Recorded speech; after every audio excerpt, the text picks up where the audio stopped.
Well, good afternoon. It's exciting to welcome everybody back for the part two of our committee meeting. I would like to call the meeting to order and welcome everyone in attendance here today. We have under the consideration the estimates of the Ministry of Treasury Board on Finance for the fiscal year March 31st, 2027. We do need to go around and do introductions once again. My name is Nolan Dick, MLA for Grand Prairie. We will start to my right. Scott Sear, MLA for Bonnyville, Cold Lake, St. Paul. Tanning out Fort McMurray Wood Buffalo. Chelsea Petrovic, Livingston McLeod. Garth Rosewell, Vermilion, Lloydminster, Wainwright. Good afternoon, Jackie Armstrong, Hominick, Fort Saskatchewan, Vegreville. Nate Horner, MLA for Drumheller Statler, President of Treasury Board, Minister of Finance.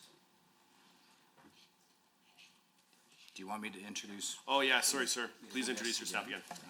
Yeah, once again, to the left of me, Darren Headley, Deputy Minister.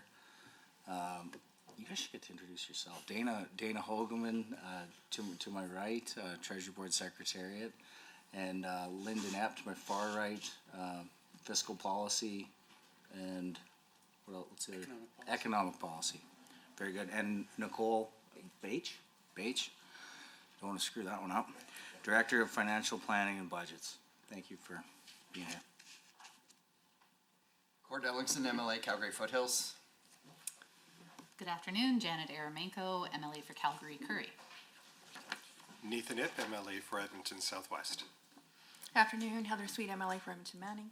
Excellent, thank you very much. A few housekeeping items to address before we turn to the business at hand. Microphones are operated by Hansard staff. Committee proceedings are available on the internet and broadcast on Alberta Assembly TV. The audio and live stream and transcripts of meetings can be accessed via the Legislative Assembly website. We don't have any remote participation. If that happens, we will deal with it then. Please set your cell phones and other devices to silent for the duration of the meeting. All right, we are back to speaking rotation and time limits. We will continue on to our second half of our 6-hour meeting. For the record, I'll note that the Standing Committee on Resource Stewardship has already completed 3 hours of the 6-hour debate. As we enter into our 4th hour of debate, I'll remind everyone of the speaking rotations. We are now at the point of the rotation where speaking times are once again 5 minutes maximum for a 10-minute slot. These times are once again per member, cannot be ceded time to anybody else. Please remember at the beginning of your time, if you want to go back and forth, it sounds like we're doing back and forth today, which is fantastic, or if you want to do block. Now I do need to ask once again about a break in between. We will figure that out as it goes, but is anybody opposed to a 5-minute break halfway through? No? Perfect. We will have a 5-minute break. When we adjourned this morning, we had a few minutes left on the clock. We were 1 minute into Member Sear's questions and the Minister. I would now invite Member Sear to start off with his 9-minute block of questions. Oh, thank you. Thank you, Minister. I appreciate the opportunity to talk with you and your staff again from this morning. Now, just this morning I had said that I'd like to talk about that $9.4 billion deficit that we've got. I know that for many in this room, they've seen the financial statements, and a lot of interpreting goes into this. The short-term fiscal challenge of these are clearly evident, and there's external factors and internal factors that you have some control over and some you don't have control over. Minister, would you be able to, I guess, discuss this in a way for those that might be watching at home, to be able to fully understand this in a way that the public could that could really come to an understanding of where we see this is going, what influences there are, what do you see as the biggest challenges, and what's the successes that we've got going forward? Okay, yeah, thank you for the question. Yeah, it's an awfully big number, so I think sometimes it's hard for the public to wrap their head around it. I've seen the eyes glaze over sometimes when I'm speaking, even at chamber events, and it's billion this, billion that. It's hard to put it in context. I guess to get an understanding of the size, we're expecting to take in $15 billion and change in personal income tax, just under $8 billion in corporate tax this year. to kind of give you some context of what that size of the deficit is. You know, the big story, this is largely a revenue story. If you're looking at the differences from last year, we did keep our spending below population plus inflation, which is a challenge, and will leave some tough budgets for ministries, especially ministries with kind of volume-driven mechanical expense. You saw in this budget that education saw a 7.2% increase. The health ministries saw roughly a 6% increase. And to get below population plus inflation, that means there's some tough budgets for, really everyone else. So I guess I would start there. The size of the deficit, we've talked many times about the sensitivities that impact our revenue.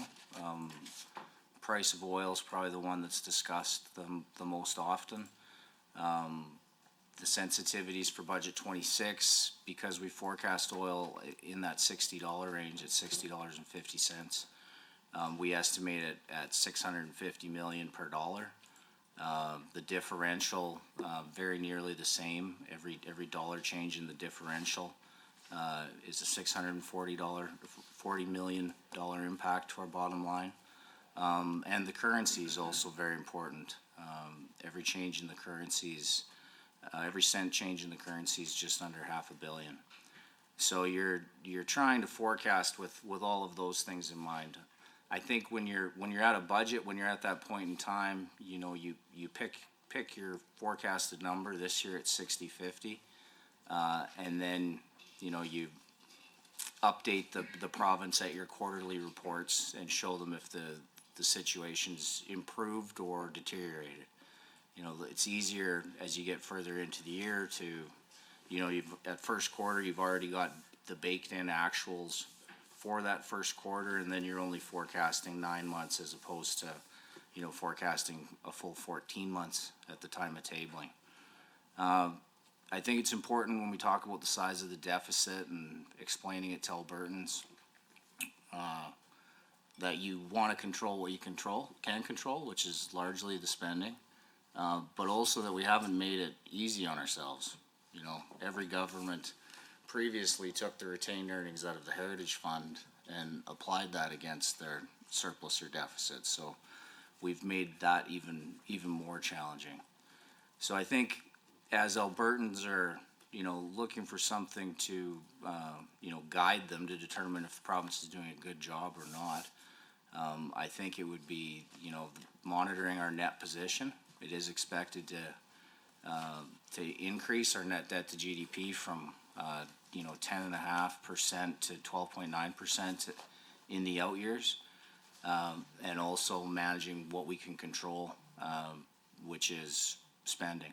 And you don't want to see overly optimistic forecasts in the budget either. I don't think that serves anyone. It may make budget day go a little more smoothly, but I think the more realistic and reasonable you can be on that day, you will put yourself in more opportunities to land in a surplus, or at least in a position that's gotten better.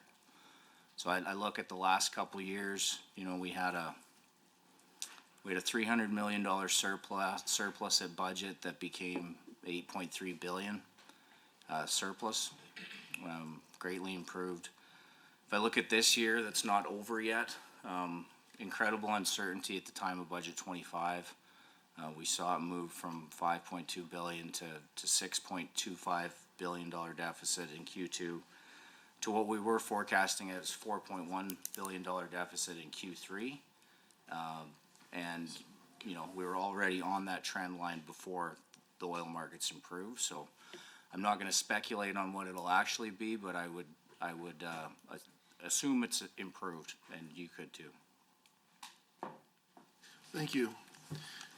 Now, the alternative approach that we're hearing from the opposition here is that they really want to tax our way out of this whole thing. And during my time in 2015 to 2019 under their government, we saw them try that, and we saw the revenues dramatically drop historically. People just moved out to other jurisdictions. What we're hearing is that our neighboring jurisdictions that are underneath the NDP are moving towards Alberta.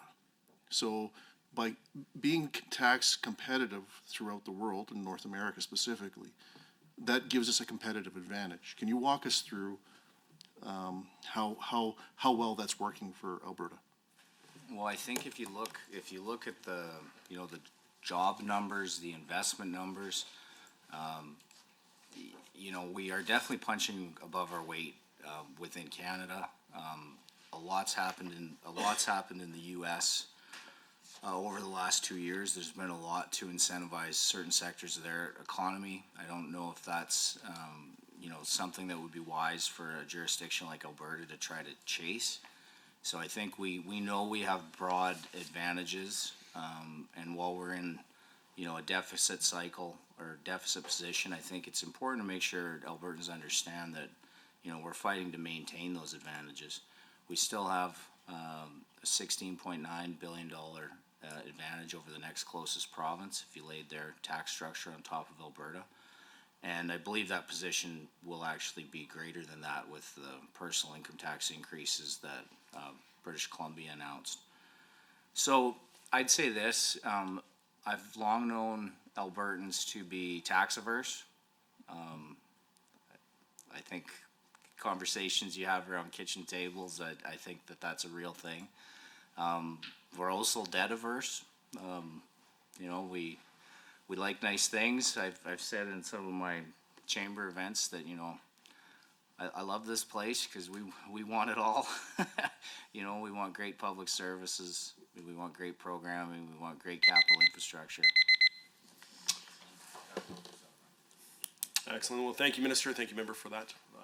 Okay, I see Member Ip. Now, before we start the timer, back and forth, just want to confirm, Minister and Member, that this is what's happening. Back and forth? Yeah. Perfect. Member, go ahead. Thank you, Mr. Chair, and thank you, Minister, for the opportunity to engage in this discussion this afternoon. I want to begin by focusing on a discussion around the diversification of the economy, and specifically I have some questions related to tax credits and as well as the government's overall diversification strategy. As you know, in Budget 2026, the province cut $35 million from the film and television tax credit funding that was specifically designed to grow Alberta's creative economy. And this matters because the film and TV sector have proven to be a job creator, previously supporting 129 productions and over 9,000 jobs under actually UCP-initiated programming. So reducing support for such high growth cultural industry signals unpredictability to investors. It seems that this government has taken a different approach in terms of attracting investment, and I'd like some clarity from the minister in terms of what that is. The government has pulled the plug on plans to revive a tax credit for video game developers, for example, opting instead to support industry through other kinds of strategic partnerships and investments. Last year, during my budget estimates in tech and innovation, I did discuss studio closures, Inflection Games, and Humanoid Games, in part because of the scrapping of the digital media tax credits. But when we look at other jurisdictions, other provinces are taking an opposite approach, and in fact, they're continuing to enhance their incentives. So BC, for example, has a upcoming tax credit expansion to 25%. Which will bring it closer to kind of what is happening in Ontario, the Ontario Interactive Digital Media Tax Credit, in which a 40% tax credit is available for eligible Ontario labor expenditures and eligible marketing and distribution expenses incurred by qualifying corporations that develop and market their own products. Also looking further east to Quebec's multimedia tax credit that allows companies to claim up to 37.5% of eligible labor costs. These cuts contrast sharply with the government's continued support for more traditional industries. And so, this government is pursuing incentives, such as maintaining a 12% petrochemicals incentive, APIP, and allocating up to $5.3 billion for carbon capture. But there are no equivalent incentives for modern, creative, digital, or knowledge sector employers. And so we are also reminded, Minister, how investor confidence was impacted by the moratorium on new renewable energy approvals in 2023, which halted what had been one of Canada's fastest growing clean energy markets. In fact, the Narwhal magazine reported that renewable investment declined significantly following the freeze, with 44% of projects canceled between 2023 and 2025. And the CBC reported similarly that nearly 45% of proposed projects failed to launch. And so I guess the point is this, Minister. It seems that the government often talks about wanting to diversify, but when you look at your industrial policies and tax incentives, it is still geared towards more traditional sectors, and it's not clear, at least, what the strategy is in growing emerging or creative sectors. So budget documents show that the support for the program, the film and television tax credit, has declined from roughly $105 million in 2024 to $95 million in 2025, and now down to about $60 million in budget 2026. So I'd like to understand from the Minister what the strategy is, and I guess broadly around diversification, but specifically why the reductions in the tax credit. What evidence does the government have that its current approach is outperforming or even matching the tax credit models used in provinces like Ontario, Quebec, and BC? No, appreciate the question. I think I'd start at a high level and say, our analysis shows us that the economy's never been more diversified. That's simply the facts.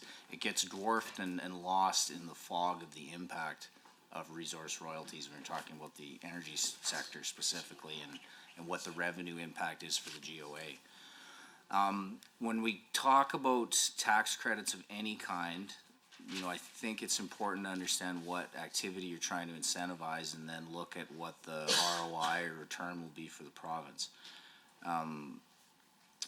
We have chosen to be a low tax jurisdiction that has broad advantages that don't discriminate between sectors. So choosing to be a low tax jurisdiction, focusing on being open for business, removing regulations, speeding up processes and permitting and the like, is a choice we've made. I do believe it gives you less credibility and reason to chase boutique credits. The other jurisdictions you've mentioned have much higher taxes than us. They may need to do those things to incentivize the certain type of action that they're looking for. But I would say that in our circumstance, I think we have to be very careful about where we apply additional incentives. When you're talking about APIP specifically,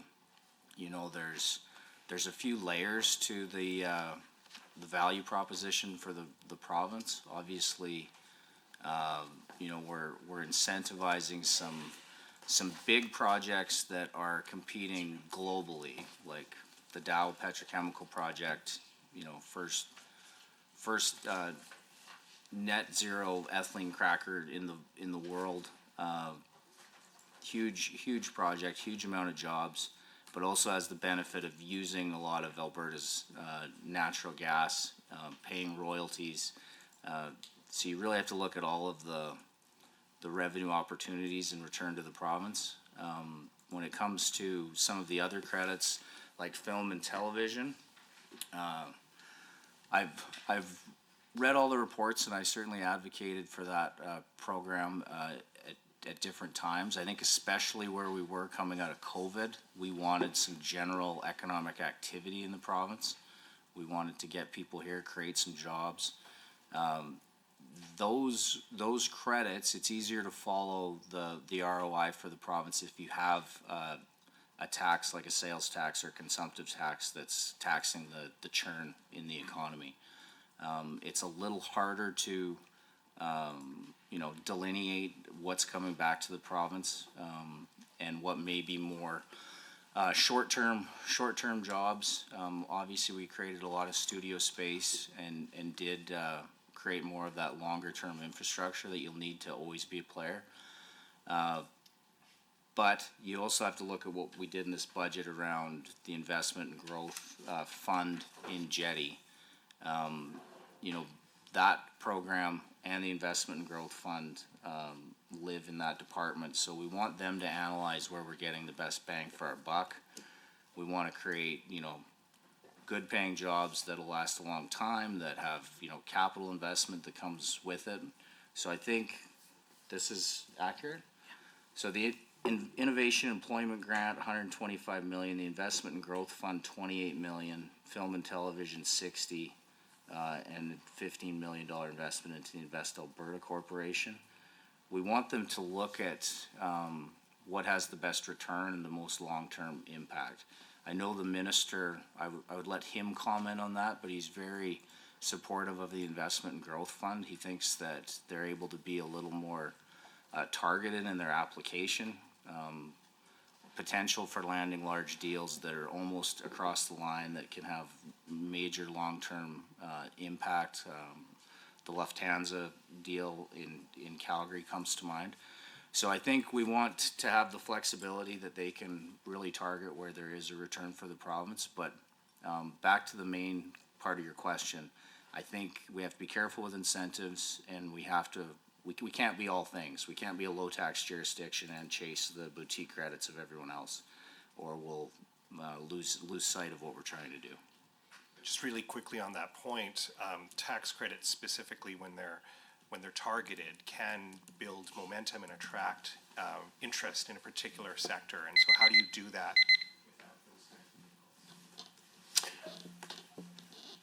Great. Well, thank you, member, for the questions, and thank you for the conversations. We're going back over to the government side, and I am looking. Sorry, MLA Yao, I believe is up next.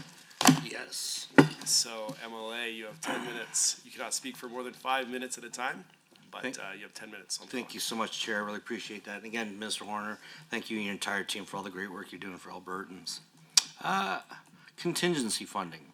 I'm hoping you can explain a little bit about that, because there's so many variables to the things we deal with here in Alberta, whether it's a fire or a flood or a hailstorm or who knows what else. A lack of rain resulting in dry crops. There's also sorts of things we deal with. On page 251 of the government estimates, line 10, the amount that we put in the contingency fund is only $2 billion, which is a substantial amount of money by my perspective, but it is half of what was put in last year. And again, we still face a lot of precarious things that go on in the world, and then on top of that, we now have some geopolitical instability. Hopefully, our goods and services will be able to continue to be sold and stuff, but there's some things that might impact us, whether it's tariffs or other things. Ultimately, our fiscal situation, our economic situation, these things could change so quickly. So I guess I'm wondering if you can explain to us, how much of last year's contingency fund was spent, and then, again, recognizing all the nuances, all the variables that you have when you're trying to do a budget. Can you explain to us how you came up with this budget regarding the contingency fund, please? Appreciate the question. So, just a little background. So when the fiscal rules first came in, we started with a $1.5 billion contingency. moved up to 2 billion, and then in last year's budget, we felt we should have a $4 billion contingency for some of the reasons you mentioned, the tariff uncertainty, the public sector bargaining that was around the corner. This year, we've moved back to a $2 billion contingency. Still a lot of uncertainty, obviously, and we'll watch the Kuzma negotiations with great interest. But as I mentioned this morning, we are forecasting kind of the status quo on that front. That's the best guess we can make in that regard for now. And the public sector bargaining, there's still many tables outstanding, but they're smaller tables. I think we've completed 92 or 92.5% of the amount of people, and the value of the contracts is concluded. So those items then move out into the specific ministries and departments' budget lines. Last year, the $4 billion contingency, how much did we use? All of it. I can give you a little bit of a breakdown. The 25-26 expense is forecast to increase by $77 million from budget 2025, while the expense forecast before contingency allocation is increased by $4.1 billion. The most of the increase offset the $4 billion contingency. There was an increase of $2.7 billion in operating due to increased demand on healthcare and compensation. There was an increase of $1.5 billion in disaster and emergency assistance due to wildfires, drought conditions, and associated agriculture indemnity payments. Those increases were partially offset by a net decrease of $100 million for other categories of expense. But for the people trying to understand this, we have a voted contingency that we try very hard to stay within over the course of a fiscal year. And you mentioned there's many things that can happen. There's obviously disasters and the like, but there's also challenges with your budget itself. You know, if you underfund something that's unavoidable, it's coming back to you in the fiscal year. And some things are legislated obligations of the government and the Crown. Other things are simply, unavoidable volume-driven costs. Like I'm thinking physician compensation is one that definitely came back in this fiscal year with health. So it's a couple of things. It's the things you can't see. It's to fix the challenges with your budget at that point in time. And you try to make sure that we try to make sure that the ministries are tracking the pressures, and then we try to track everything, but see what we need to deal with in the middle of the year, and then Q3, and then the end of the year. But that's one of the pillars of the fiscal rules is to have a voted contingency, decide on a number, table it with your budget, and then try to stay within it. There are exceptions to the contingency, dedicated revenue and the like, that you certainly wouldn't say no to if there's federal program spending that comes in late in the year, things like that. And then some of those disaster items that you mentioned. We're not going to stop fighting fires that are impacting communities in Alberta because the contingency limit's been met. And we will deal with our obligations when it comes to indemnity payments and the like. So it's another thing that's meant to hem you in, but it does have built-in flexibility to deal with actual challenges in real time. Thank you so much for that, Minister. I'm wondering if you can also perhaps turn to page 256 of government estimates in the expense section, the budget for financial sector and pensions. We see that number is going to increase from $232 million from last budget to 256. It's a change of approximately $24 million, and the expense vote's on line 7 on page 250, and the related capital investment vote is line 7 on page 251.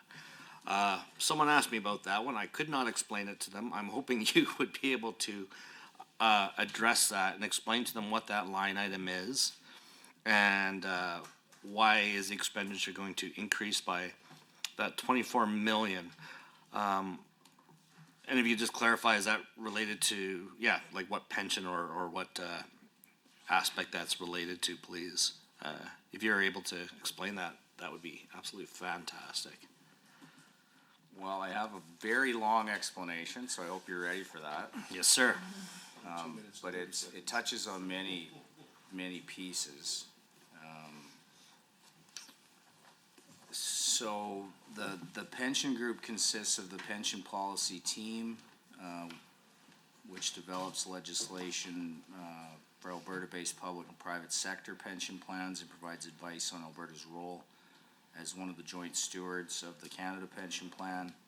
They review pension legislation, recommend changes to reduce red tape, and support the legislation. The Employment Pensions Team, which oversees the application of the Employment Pensions Act and the Joint Governance of Public Sector Pension Plan Act. They review all the registered pension plans in Alberta to ensure they have adequate funding to support the pensions that Albertans have worked for throughout their life. The team also investigates the actions of pension plans registered in Alberta and assists Albertans with any questions they have regarding the growth of their pension funds and how to claim the amounts when it's time to retire. The insurance group is divided into an insurance policy team, an insurance regulation and market conduct team, reviewing insurance companies operating in Alberta and supervise the solvency and governance of provincially incorporated insurance companies.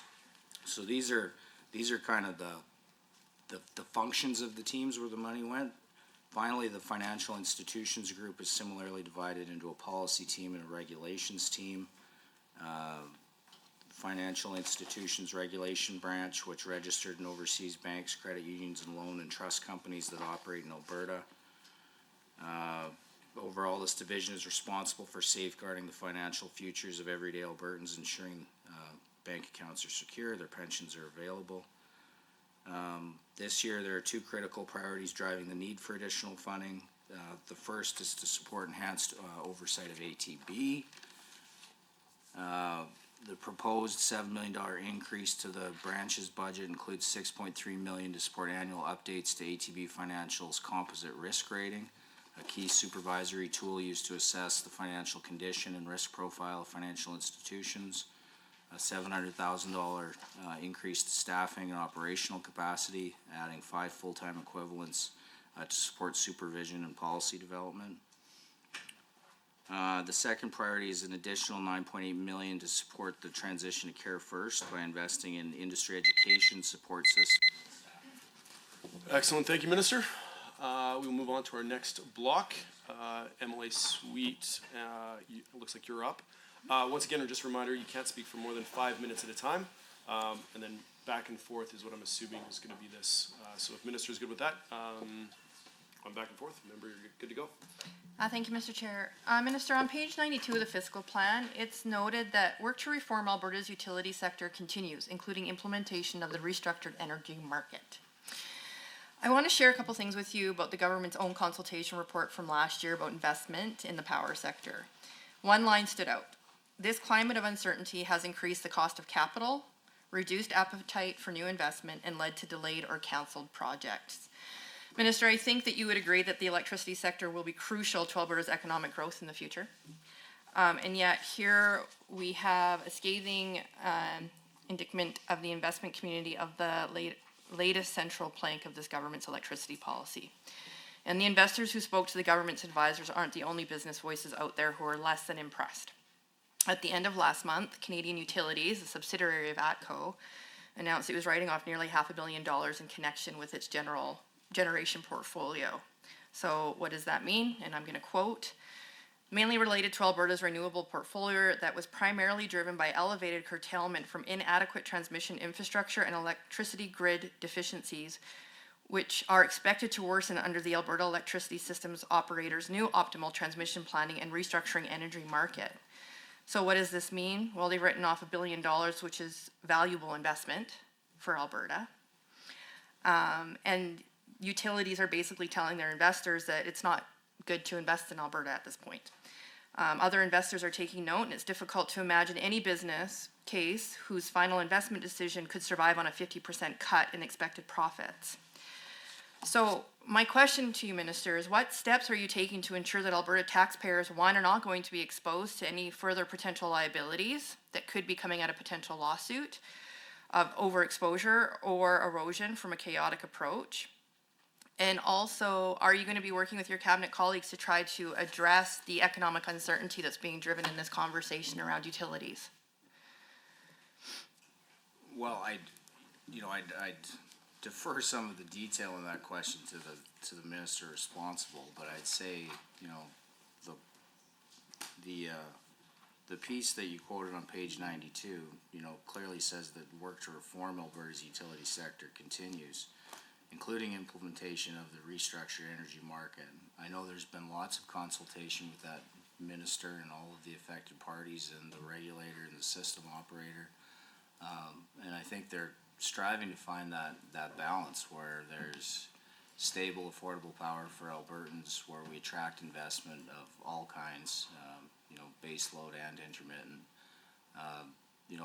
I do, this is not me speaking as the finance minister, but just as an MLA, I'd say that my observation was, we witnessed, with the policies of the day, I'd say a massive increase in intermittent power that didn't have a market that would lead to any investment in the baseload space. Where they're going now, I think, is trying to find that blend. We will need all kinds, obviously, and the minister, I know, has been diligent in this work. Everyone wants, as much certainty as possible in their making their investment decisions for the future. But we do need to have a market that reflects both of those needs. So what I've seen is the work continues, and we'll be there to support them. I do fear for, even in our discussions, and we've had many around the excitement around data centers. I've been public. My biggest fear is that if we move too fast, don't respect the limitations of the grid with an understanding of who's going to pay. We've seen some very challenging circumstances in some U.S. jurisdictions that I'd say went too fast. So we do need to take cautious steps to changing our system in a way we can attract investment of all kind, and understand that at the end of the day, these things will be paid by the ratepayer at large. So, thank you, Minister, and I appreciate what you're saying. I will say though that ATCO, who is thinking about taking legal recourse, is actually quoted as saying, "This has created uncertainty for large infrastructure investment, and it's detrimental to the government of Alberta," stating objectives to promote investment for the province of Alberta. So I hear what you're saying, but I do believe there was investment opportunity to help address even the concerns that you're discussing. And now there are decisions being made to not invest in those areas. And so I think the caution here is that as this restructuring continues to move forward, that we're not losing that investment potential, which we've heard in other parts of the energy sector as well, around green and different opportunities there that have come forward. Also, to move into my next piece, how does this address the affordability question that Albertans are facing when it comes to being able to deal with rising utility costs, rising insurance costs, rent, all of those things? And I did actually find it very interesting when I looked at the budget that affordability is only mentioned 4 times. And yet it is the biggest pressure that Albertans are facing. So an MMP report just came out, and it said that the latest MMP Consumer Debt Index shows that 75% of Albertans are expecting the cost of living to worsen in 2026. And nearly 40% are within $200 of insolvency each month. At the same time, this government is increasing property taxes, education taxes, provincial fees, and adding more pressure onto families who are already at their breaking point. And so I guess the question that I have to you, Minister, is that we recognize that Albertans are stressed and that they are facing an affordability crunch. The budget hardly speaks to affordability to address bringing down costs for Albertans. And in fact, I would say it's doing the opposite for Albertans. And so I guess my question is when you were building the budget, why was the conversation not about, we know we are going to be facing cost pressures, but we have to be creative about using the dollars that we have to help address the pressures that Albertans are facing? Why is that not built into this budget? Well, I think it's one of the lenses that you look through consistently as you build a budget. You're not wrong. Affordability is still the main concern that I hear about, and that I'm sure all of you hear about. You know, it's interesting when you have a budget of this size, and we've gone through this morning and already talked about, you know, our revenue streams, talk about the expense growth, what we've seen with population.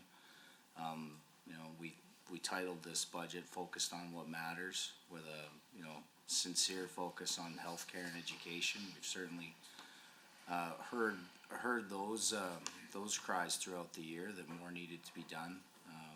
So we're trying to address the pressures that we've seen with the population growth that didn't come with an economic boom this time. You know, I've mentioned that many times. Usually the population growth is caused by the economic boom.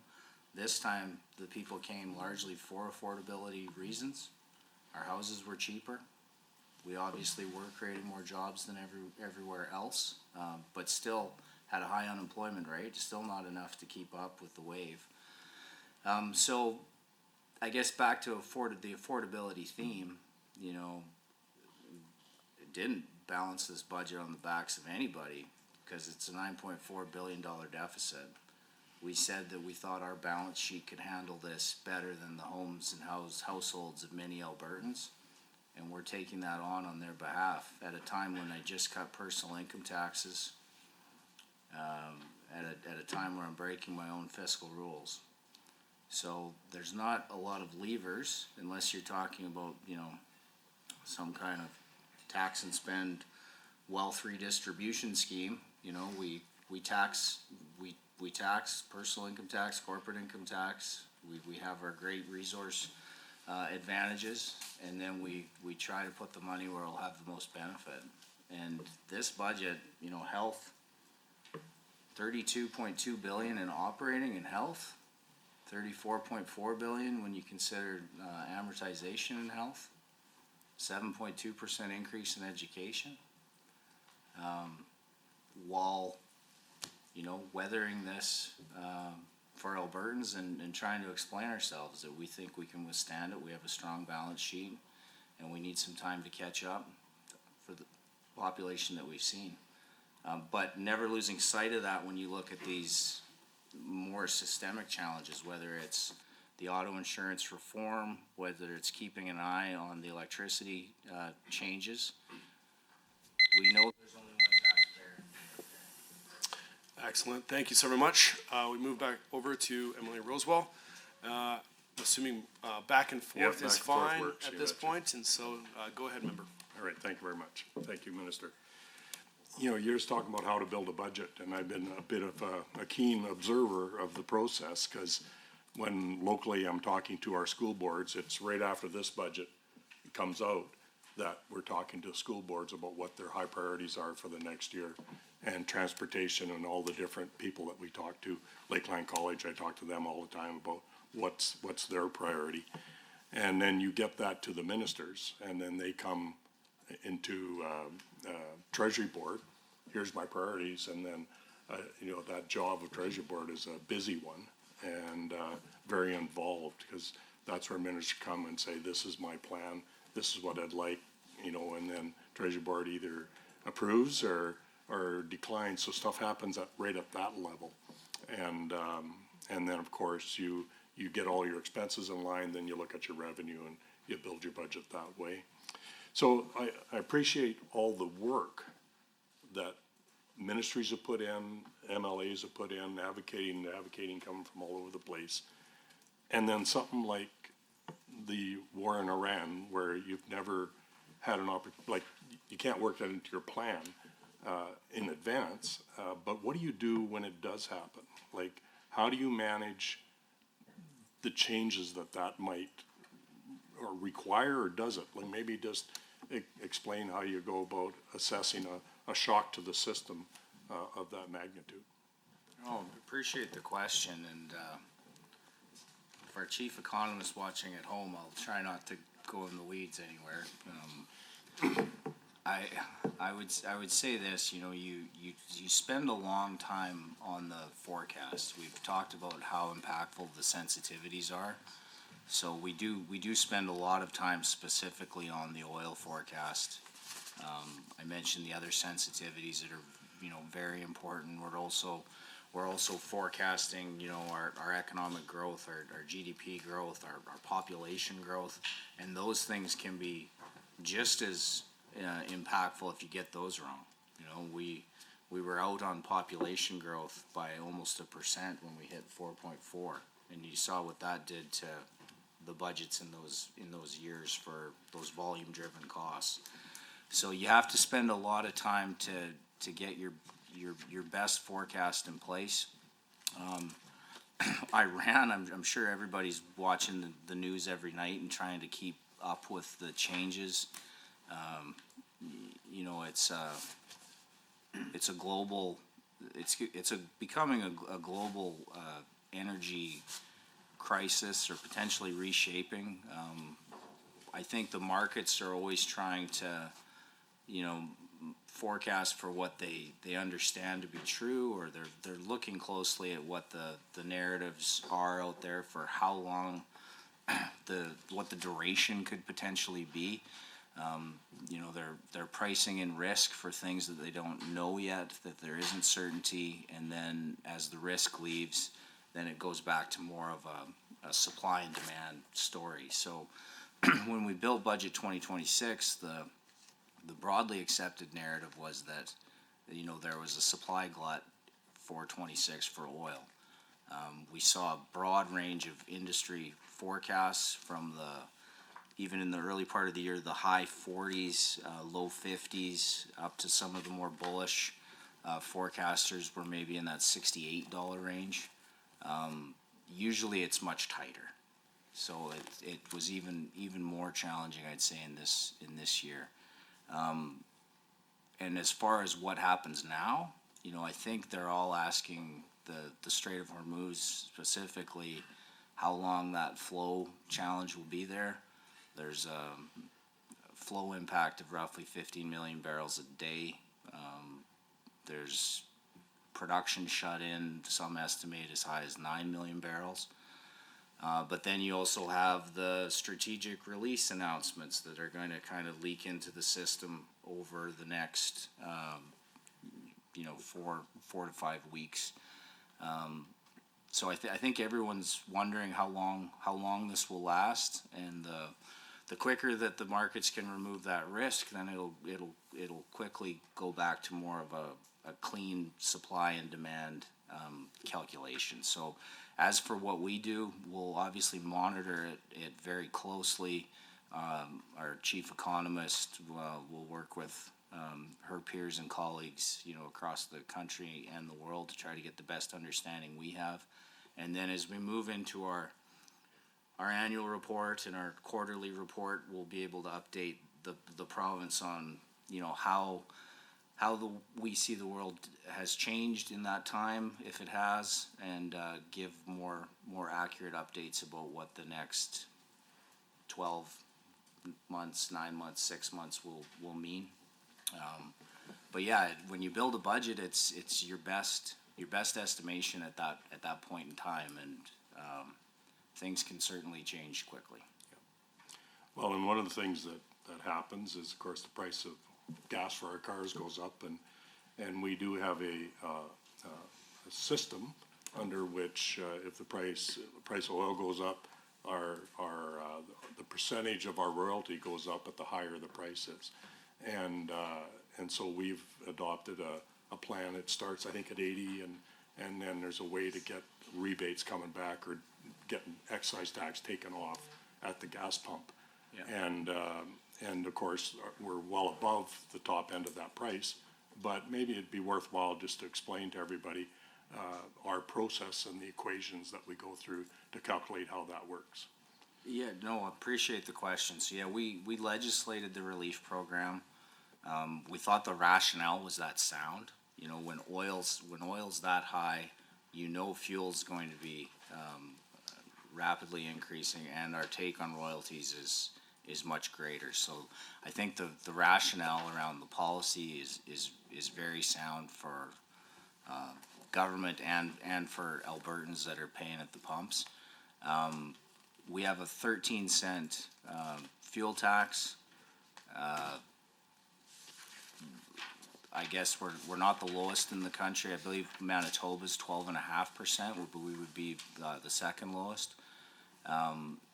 The way the program works, as you laid out, the average price for the monitoring period in that quarter, if it exceeds $80 and gets in that 80 to 85 range, portion comes off. If it exceeds 85 to 90, another portion comes off, and if it exceeds 90, the whole tax comes off. The monitoring period is the 20 trading days kind of in the middle of the quarter. So the way the taxes are remitted from the retailers is quarterly. They need about 2 weeks to implement within their systems the tax change. So we monitor up to, say, the 15th or 16th of the last month of the quarter to give them time to make the change if that's the case. This last quarter, the monitoring period just ended and oil averaged a little over $75 a barrel. So it didn't meet the threshold. But the beauty of this system is that as we enter the next quarter, there would be a monitoring period for the 20 trading business days in the middle of the quarter. So in May, June, it'll be monitored, and if it exceeds any of those thresholds, the appropriate amount of tax would come off at July 1st. But that's why the timing works on the quarters. That's why they need time to implement the change. And I've been quite clear. I think the policy is so sound, I have no intention of amending it. I think it's a great policy to just stay and exist in the province going forward. So I know people, like, you see oil go to 120 and they're like, oh my gosh, take it off now. But I think this is sound, so. And when you take it off, do you take it off for the whole quarter? Like if it hits that number in May, June, then the next 3 months it's off regardless of what the price is? Is that right? Yeah, so between 85 and 90, 4.5 cents a liter come off. Between 80 and 85, 9 cents a liter come off. Above 90, it all comes off. But if the threshold's met at the start of that quarter, it would be off for the entire next quarter, next 3 months. All right, well, that's just a fair way of going about things, because it's, everyone has to prepare. You can't take it on one day and take it off the next day. That's why you have to have a system. So I appreciate the work that you're doing on that. So. I would just say I haven't seen the update for the forecast take from the fuel tax, but it's around 1.2 billion. 1.5 this year. Yeah, so over 100 million a month, yeah. Okay, great. Thank you very much. Excellent. Thanks for the interesting questions, members. Mr. Ellingson, thank you. Thank you, Chair. This is not what my question set is about, but I'll just throw out the comment that to follow up on what MLA Rousewell was talking about, that individuals feel it instantly, right? Like, so it's great for the government to have some stability and measure in the middle of the quarter. People out there are now hearing the message that it's not until you don't measure it again until the middle of May, maybe relief in July. When the prices of oil went up, the response at the pumps was instant. Like within 2 days in Calgary, it went from $1.24 to $1.59. So I think that's what people are feeling. That's the pressure that people are feeling, and that's kind of like why we are all hearing it from our constituents right now and wondering why isn't the government doing something about that? But it's not what this question set is about. In page 30 of the fiscal plan in the economic outlook section of the plan, it says rising bitumen output along with maintenance optimization will boost investment in the oil sands. But Minister, on March the 5th, Canadian Natural released its fourth quarter and year-end results. And they said, as I quote, as a part of its long-term growth strategy, the company is deferring its defined capital for oil sands Jack Pine mine expansion opportunity at Albion. That was originally included in their 2026 capital budget. This approximately $8.25 billion project is being deferred due to the lack of finalization of government regulatory policies as it relates to carbon pricing. In climate policy, as in the electricity market, as we discussed earlier, what we've seen under this government are the policies that generate an environment of uncertainty. That just days after signing the MOU with Canada, this government amended the tier framework by passing an order of council that opened new channels for tier compliance, putting downward pressure on the price of those credits, and perhaps even more importantly, casting immediate doubt on the sincere commitment to that MOU. And Minister, it explicitly stated in the MOU that the tier system will ramp up to a minimum effective credit price of $130 a ton. Currently, that price is closer to $30 a ton. It's far from clear that the federal government will regard a tier framework without reforms that bring about significant market tightening as equivalent to its own framework. And so in the meantime, we want to note that on the revenue on page 55, the fiscal plan foresees $105 million reduction in tier fund compliance payments based on the assumption that regulated facilities will minimize costs by using credits to meet their obligations. So what will the minister do to reassure those large emitters that those sectors that currently generate a substantial portion of his tax and royalty revenues, that the opportunity in industrial carbon pricing that the federal government offered last year won't be wasted, and that there will be a plan ahead free of threat of federal backstops imposition? No, I think without getting into the details of this policy, I definitely should leave that for the energy minister and the environment minister, who've been working behind the scenes with their federal colleagues. I think that I think that the federal government also is grappling with what's the best way to go about this to incentivize the right things that are important to them, that also get some of these projects completed and done. There's definitely a urgent desire, I'd say, from the federal government to move on national projects of great interest when it comes to finding new markets, creating egress.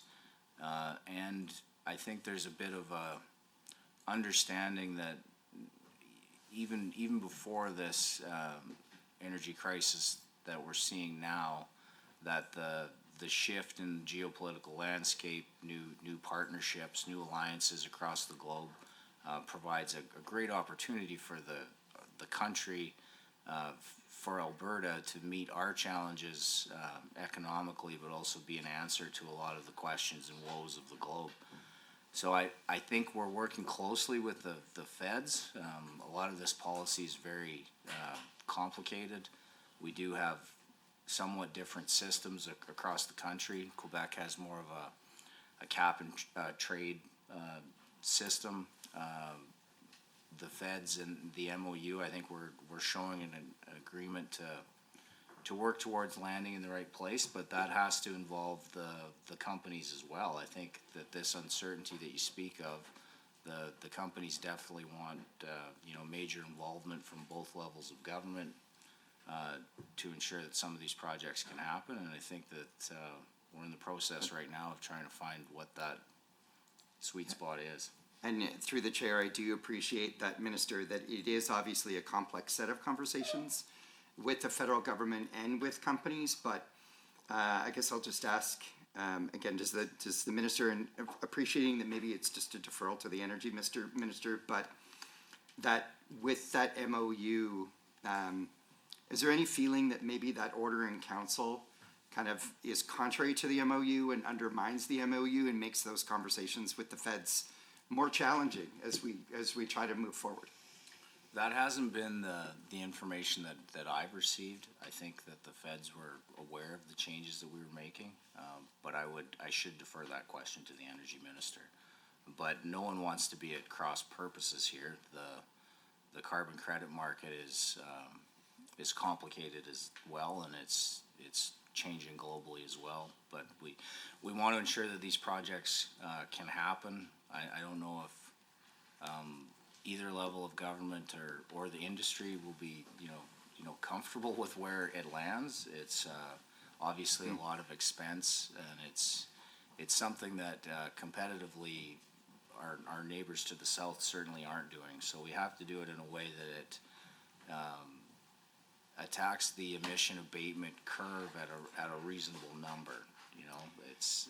It's going to be different than cap and trade, planting trees in a different jurisdiction and trading your emissions off it. This is physical abatement of carbon to make the oil sands, net emission free. I appreciate that, Minister, and through the chair, you certainly mentioned a couple of times about, there are some things we don't want to chase.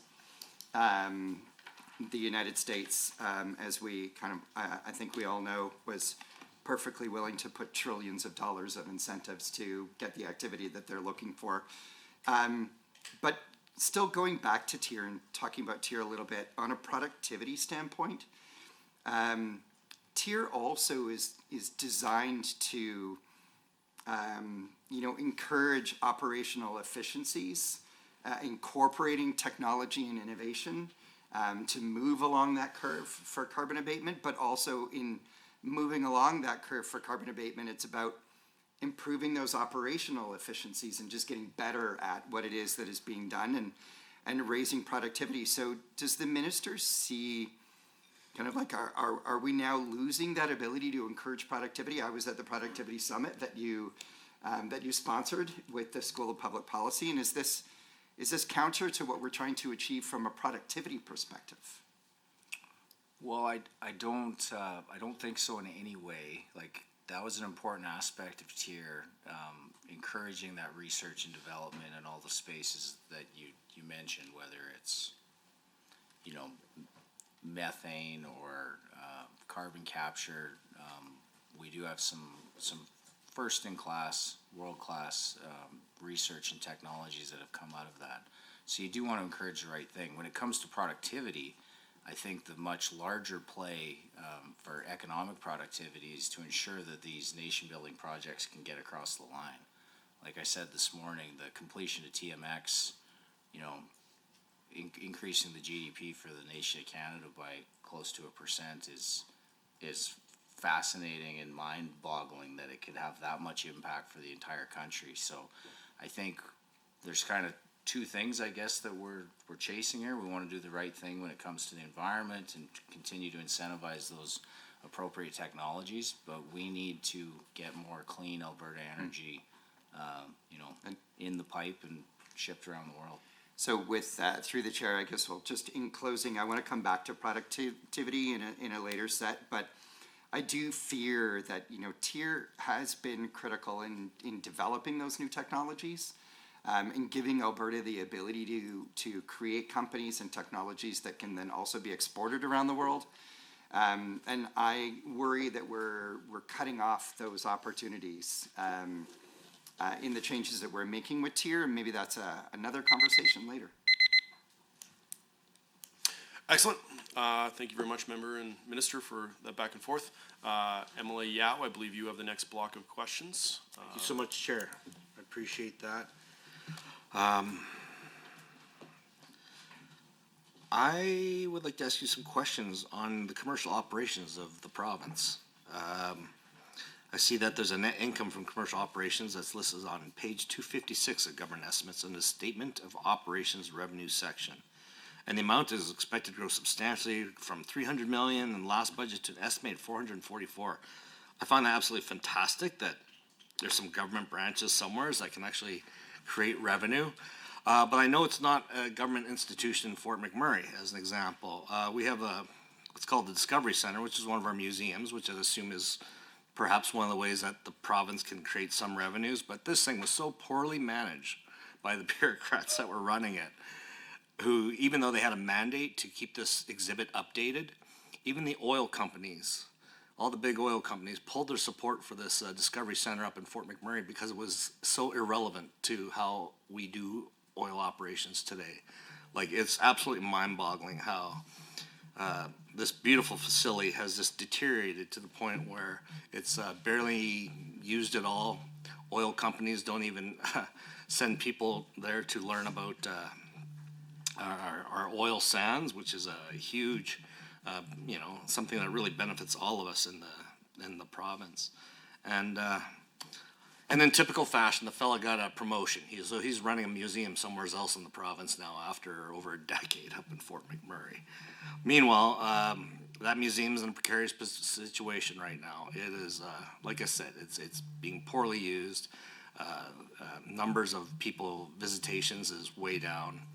And I know it's costing the government more to run this particular facility than, unfortunately, than to run to cover its expenses. So it's in a perpetual state of dependency on our provincial government, and I fear for its future.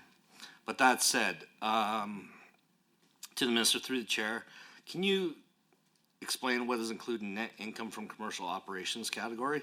And well, what can we do to ensure that that remains high and if possible continues to grow? Are these funds usually put into general revenues, or do they go back into whatever branch provided that created that revenue and is reinvested? I guess I'm just hoping you can explain a little bit about the commercial operations that the province of Alberta participates in. No, thank you for the question. So, under the net income for commercial operations category, we have what we call GBE, or Government Business Enterprises, which is a separate legal entity that operates like a business, selling goods and services to the public for profit on behalf of government. GBEs would include both ATB Financial and the Credit Union Deposit Guarantee Corp. As you know, ATB Financial is an Alberta-based financial services provider engaged in retail and commercial banking, credit card, wealth management, investment management services. It's the fifth largest financial institution headquartered in Western Canada, and is the only mid-sized full-service financial institution with a provincial focus in Canada. ATB currently has assets of over $100 billion. Since becoming the Provincial Crown Corp in '97, ATB has returned $5.7 billion to the province, including $612 million in fiscal year 2025.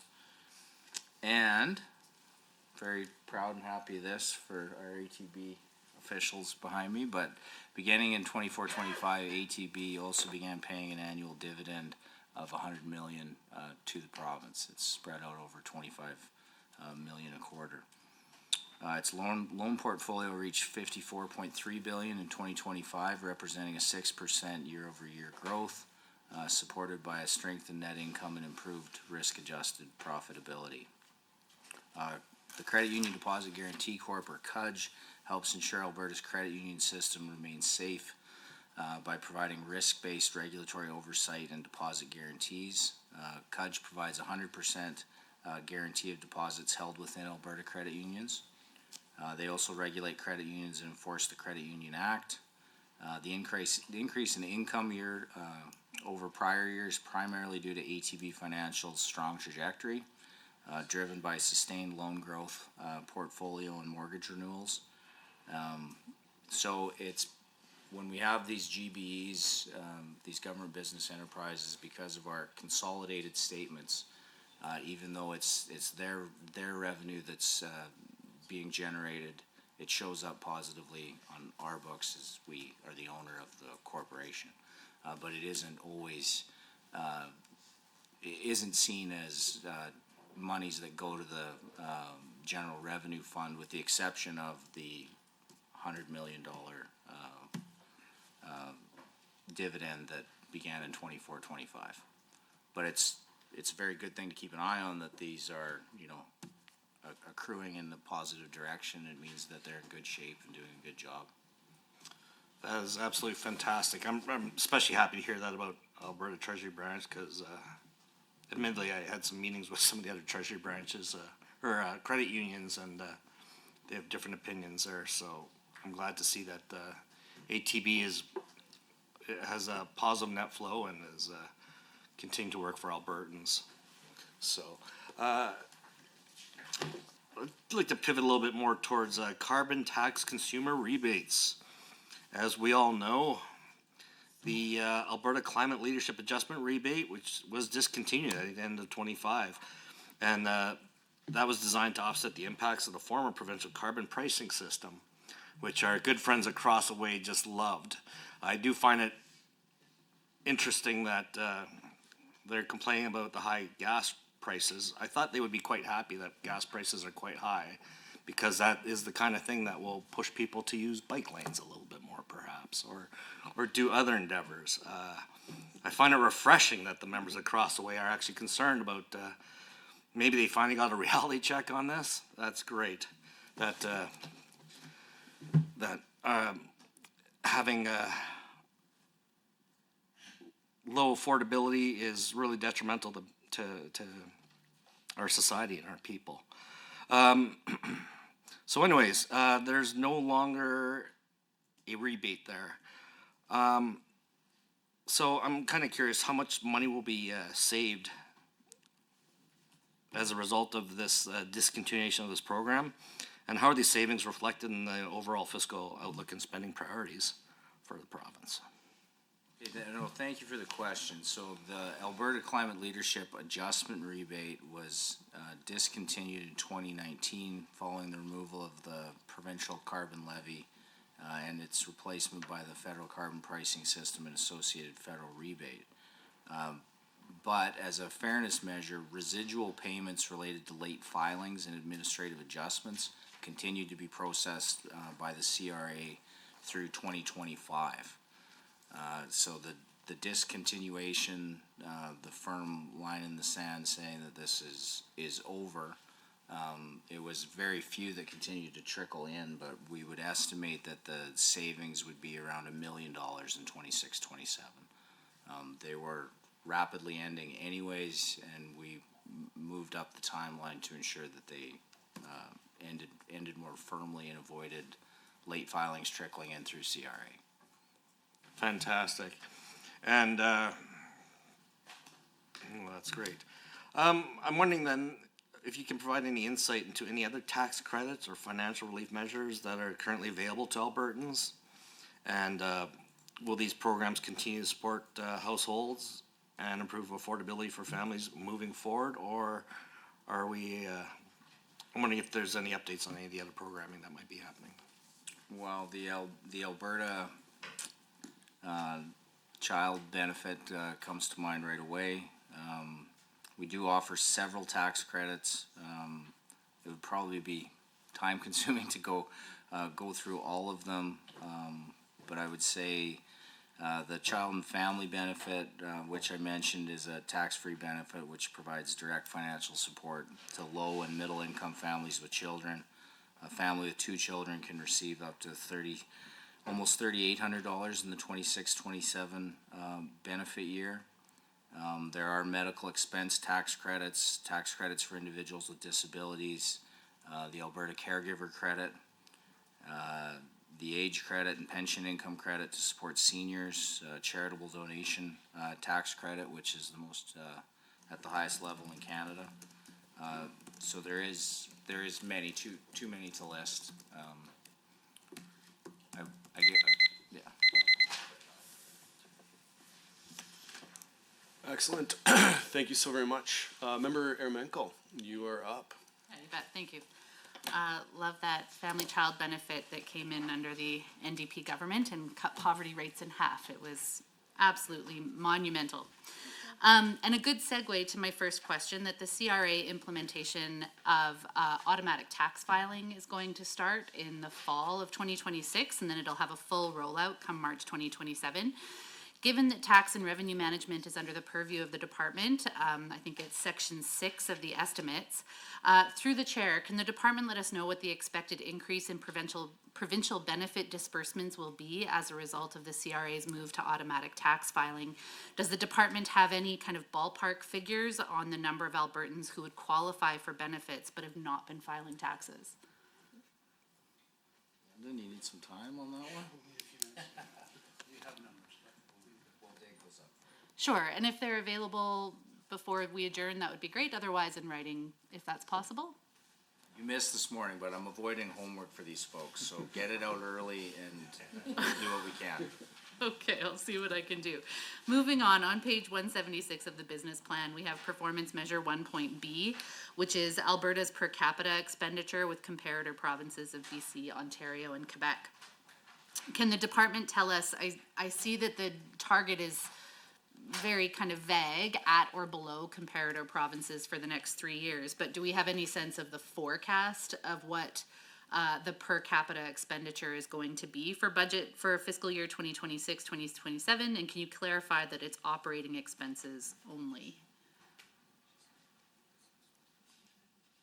You just reference the page you're referring to? Page again? 176 of the business plan, performance measure 1.B is the per capita program expenditure.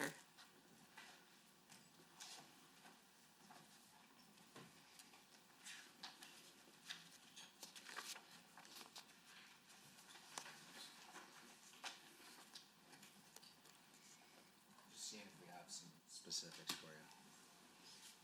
Oh dear, more homework, sorry folks.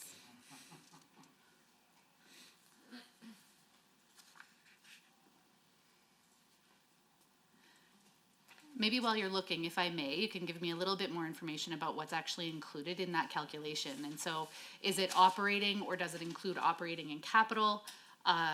Is there any, I won't ask for, I'm asking for a breakdown, which might be additionally more challenging. But at minimum, can you tell me if it includes operating and capital?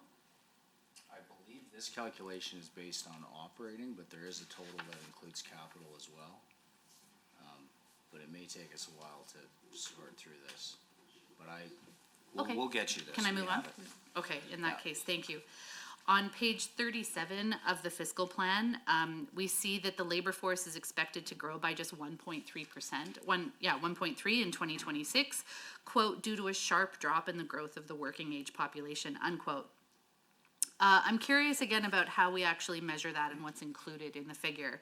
Of course, we're expecting some significant changes to the income support programs that 80,000 individuals in Alberta are currently receiving AISH, which is Assured Income for the Severely Handicapped. And then I unfortunately don't actually have a number for the number of Albertans that are receiving income supports, whether it be in the barriers to full employment or in the expected to work category. Are Albertans on income supports, especially those who are on income support, expected to work, or who will be moving over into that ADAP program? Are they counted in the unemployment rate? Because they should be, through the chair, they should be actively seeking employment and so theoretically are included in the labor force. Will we see a significant uptick to the labor force participation in terms of people who are working or seeking employment as a result to the changes in the income support programs? We may have to get that for you as well when it comes to what's in that number. I would expect that it is not in that number, but we will get you that. When we're, So I'm it's curious. difficult to forecast the things that those changes that haven't happened yet, but if it is, we'll tell you what it contains.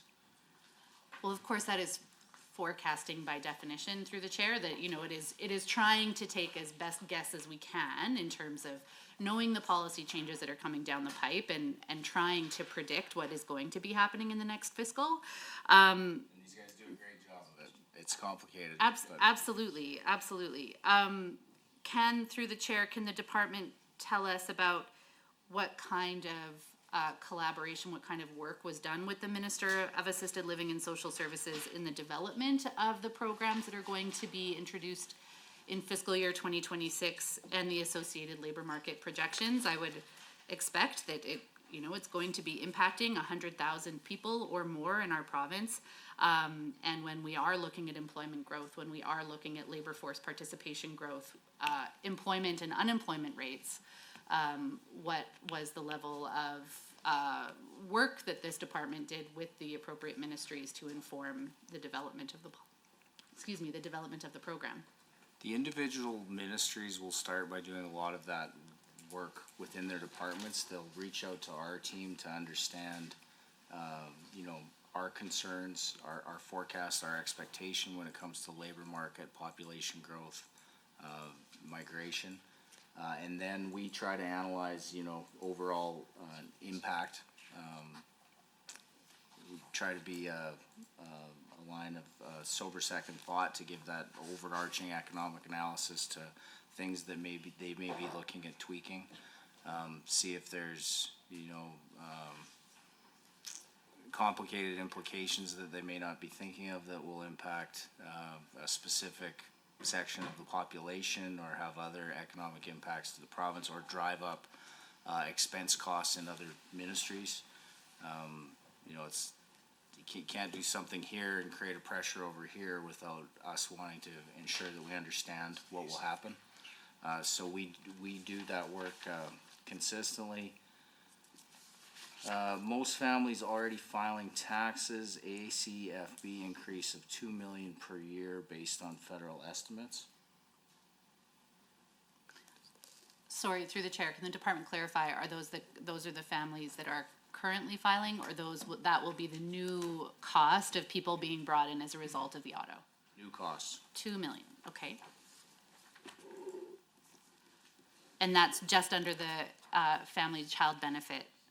You had just begun to list the many other provincial tax benefits that we provide. Is there any sense of what the cost of those are going to be as a result of automatic tax filing? Minimal. Do you want to comment, Lyndon? Go ahead if you'd like. Yeah, please. Sure. So the increase to the ACFB is, I would say it's about 0.5% based on, these are federal estimates that have been provided to us, so we're using that to base it on. So I'd expect that the increase in cost for the other credits would be similar. Most, in general, people who are accessing those credits are already filing their taxes. Yeah, I mean, the purpose of my question here, of course, is that when people are, thankfully, we don't have the low income rate that the rest of Canada currently has, but increasingly with concerns around affordability and the cost of living, that precarity, that household financial precarity is incredibly high. And benefits really can be a deal breaker when it comes to people actually being able to put food on the table. And so and I would expect that as a result of the federal changes in Budget 2025 to automatic tax filing, that there would be some financial implications. Sounds like it's not significant when we're talking certainly about the numbers that we are, but I certainly hope that Albertans know that the automatic tax filing could in fact generate a bit more income for a household where every dollar really needs to be stretched right now. And so I thank the department for that information, and then if they can provide the information previously requested around the per capita expenditure rates. I'd like to move on in that case in the 45 seconds I've got left here, that focuses on far greater population growth amongst Indigenous populations than there is for the average forecasted population growth. For 2026, of course, we're looking at a population growth rate of 1.1%, significantly lower than what it was in the previous couple of years. But Indigenous population growth rate has been in the double digits for the last several years. Very quickly, has the department provided data specifically on Indigenous rates of population growth and specific economic interventions that can support a very young and booming population? I'm sure the demographics team has looked at that, but Lyndon, do you have any comment on that? I hesitate to interrupt, but I do need to switch blocks. Potentially, we could come back to your question next block. Moving over to the member side, or government side, MLA Rosewell, I believe you are up for questions. Thank you very much. I'd like to, I'm going to refer to page 256 under the Statement of Operations, so you can access that paperwork.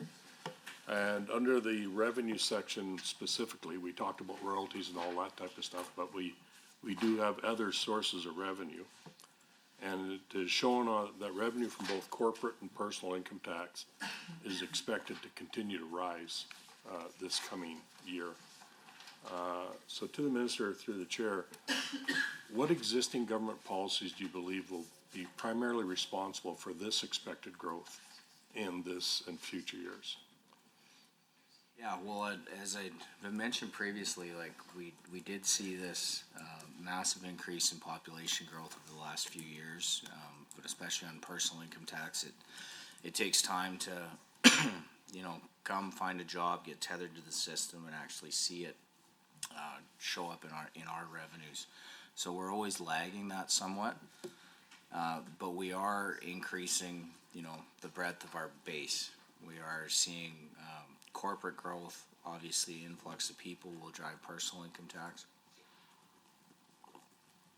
Sorry, but it does lag and take some time. But a growing province that's still attracting investment and gaining people, even though population growth is going to slow down substantially for the next couple of years. It is still growth, so we will still see it in our personal income tax lines and in the corporate income tax lines, but it's always kind of lagging. In fact, I guess that we're looking at this as ongoing, or we're continuing to expect it to grow. What factors are driving the growth, and what does it say about our economic outlook in normal circumstances?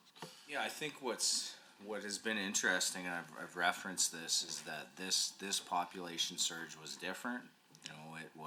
It was people choosing Alberta for opportunity. We were still creating more jobs and opportunity than anywhere else in the country. We do have those broad advantages, lower cost of living, and importantly, lower cost of housing. That was evident that was driving a lot of this. Still creating the most jobs and leaning on those broad-based economic advantages around taxation and cost of living. So I expect that will continue.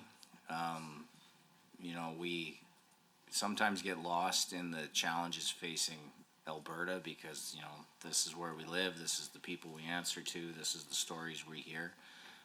But the challenges across this country are far greater. So I do believe that we still look like a beacon for many that want to choose to make Alberta their home. And we're still a great place to, start a business, take risk, deploy capital, hire folks. So I think that broad narrative and story remains about our broad value proposition, and I expect it to continue. Good. So how does the projected increase in tax revenue reflect on the government's approach to supporting, you've talked a little bit about that, business and job growth. To what extent do these revenues trends demonstrate Alberta's policies are making the province more competitive for businesses and workers? And I'll just give you a little bit of an example. It's my daughter went to BC to get our registered nurse degree, and after they wrote their final exam, the class got together for a celebratory pop, and they were just talking. They said, a lot of them are from BC, some were from other provinces, but they're all sitting there talking. Says, well, maybe we should look at Alberta. You get paid a little bit more, you get taxed a little bit less, and like you mentioned in your previous answer there, that you can actually buy a house. So from an affordability perspective, they were quite. I'm sure most of them stayed in BC, and because that's where their families are and everything. But it did come into the thought process towards that. So you just answer those questions. Yeah, I'd say your question about the policies of the province. We continue to reduce red tape, work with municipal partners to speed up processing around permitting and the like, trying to move at the speed of business. It's always difficult as a government. But I think those efforts have been substantial. I think we've cut 34% of government red tape since 2019, and continue to look for places that aren't just about cutting regs, but are about, you know, making an impact for the business community. Spoke lots about our broad tax advantage, by far the largest in this country. But even combined with the federal taxes paid here, we're still lower than the combined federal and state taxes in 43 U.S. jurisdictions. So not just about competing within Canada, but also in North America. Our economic growth is expected to slow. We talked about that this morning, to 1.8%. That's still leading the country. So it seems a little subdued maybe, but we are still punching above our weight. You know, and we talked about the job creation numbers. Like if it wasn't for Alberta, the country would have been in a negative job creation position over the last year. So focus on what we can control, make it easier for businesses to set up and operate. Our tax proposition, value proposition is well known. And as challenging as it is here on the affordability side, for many, we are still doing far better than everywhere else, which is kind of sad too. Yeah. Yeah, well, with those rising revenues, there's opportunities to invest in more infrastructure and healthcare and other priorities that we might have. But that's a double-edged sword, because there is a greater requirement for infrastructure and that type of thing. So that's a bit of a balancing act. You know, you have to look after the people and the things that they need. So maybe if you can comment on that a little bit. Yeah, like, you know, back to the theme of this budget, focused on what matters.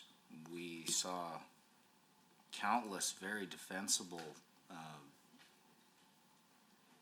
initiatives that were, you know, brought forward for consideration, and a lot of them have strong rationale and are very defensible, would be nice things to do. But really having to focus on those core fundamental needs of society. We made a choice to do whatever we could on the schools front. You know, government infrastructure costs are up at least 30% over the last 4 and 5 years when it comes to building something like a school. They do take time. You can complete a more simple elementary school in 4 years if everything goes right, but a more complicated high school, you know, may take 6. So those things you're always somewhat chasing as well. We've tried to fill the gaps with a large investment in modular classrooms to try to deal, you know, with the here and now while the schools are being completed. I think there's $600 million in this budget for modulars alone over 3 years. But you have to be careful there too, because there isn't a lot of companies that are building these at our standards, so you can't overshoot that market either. You kind of have to move at their ability to create these things. So a lot has to go into it, but yeah, this budget, I've talked about the operational expense increases in health and education, but the capital plan is dominated by those things that, you know, we believe are most important to Albertans, and it takes a little while to build things. Yeah, and I can relate to that. I know when I first got elected in 19, there was a new school just being finished in Irma, and it was a K-12 school, and it was about $17 million. A new school in Wainwright is being built right now for a kindergarten, K-6. It's $35 million. Like the cost of construction and all these things that's out of your control, you know, but you have to build enough schools to meet the demand for the number of students, and like those numbers can add up in a huge hurry. Yeah, you need to make sure your processes control everything that you can. You want, you know, standardization of design. You want to always be moving towards more cost-effective builds. But yeah, it takes some time, so you do have to watch those population numbers. Excellent. Member Aramenko. Oh, sure, Ashley, just one sec. What I would like to do is I would like to take a 5-minute break now first, and then we will come back to Member Aramenko afterwards. So we'll put 5 minutes on the clock, grab a quick break, and then be back here to finish up this meeting.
I will welcome everyone back to the meeting. I look forward to the continuing on here for the next 80 minutes or so.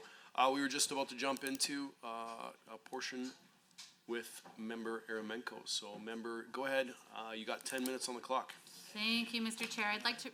Do you mind if I just jump in at the start here quickly? Yeah, please. So we do have the methodology. Might have to find that again. Just a second. Okay, I'll find you that, but perhaps, sure. Here. So the methodology on the per capita expenditure with comparative provinces. So this was determined as the total government expenditure, but excluding debt servicing costs. Okay. Divided by the total population. The population data for Alberta and other provinces came from Statistics Canada, and the results are reported by fiscal year. Okay. So it's a high-level indicator of overall cost. And if you would indulge me, Linda, do you want to comment on the question around the population data, especially for Indigenous population? Yes. Yes, so I can offer a little bit of information on what we do regarding forecasting the Indigenous population growth. We don't actually get down to that level of detail. We do have information on actuals from the previous census that was provided.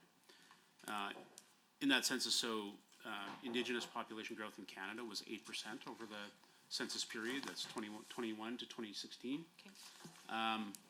In Alberta, it was 10%. And just for comparative purposes, non-Indigenous population growth in Alberta was 4.7% over that same period. Oh, right, last fiscal year. Yes, correct. No, from 2021 to 2016. Okay. Thank you very much. And so on that note then, when it comes to the department's role to provide that sober second thought, any contributions around or considerations around rural economic development, transportation and economic corridors, Indigenous relations, agriculture and irrigation, healthcare, social services, given that the Indigenous population is growing at such a higher rate than the regular? I mean, is that perhaps that's something that the department doesn't contribute to? Do you want to comment, Linda?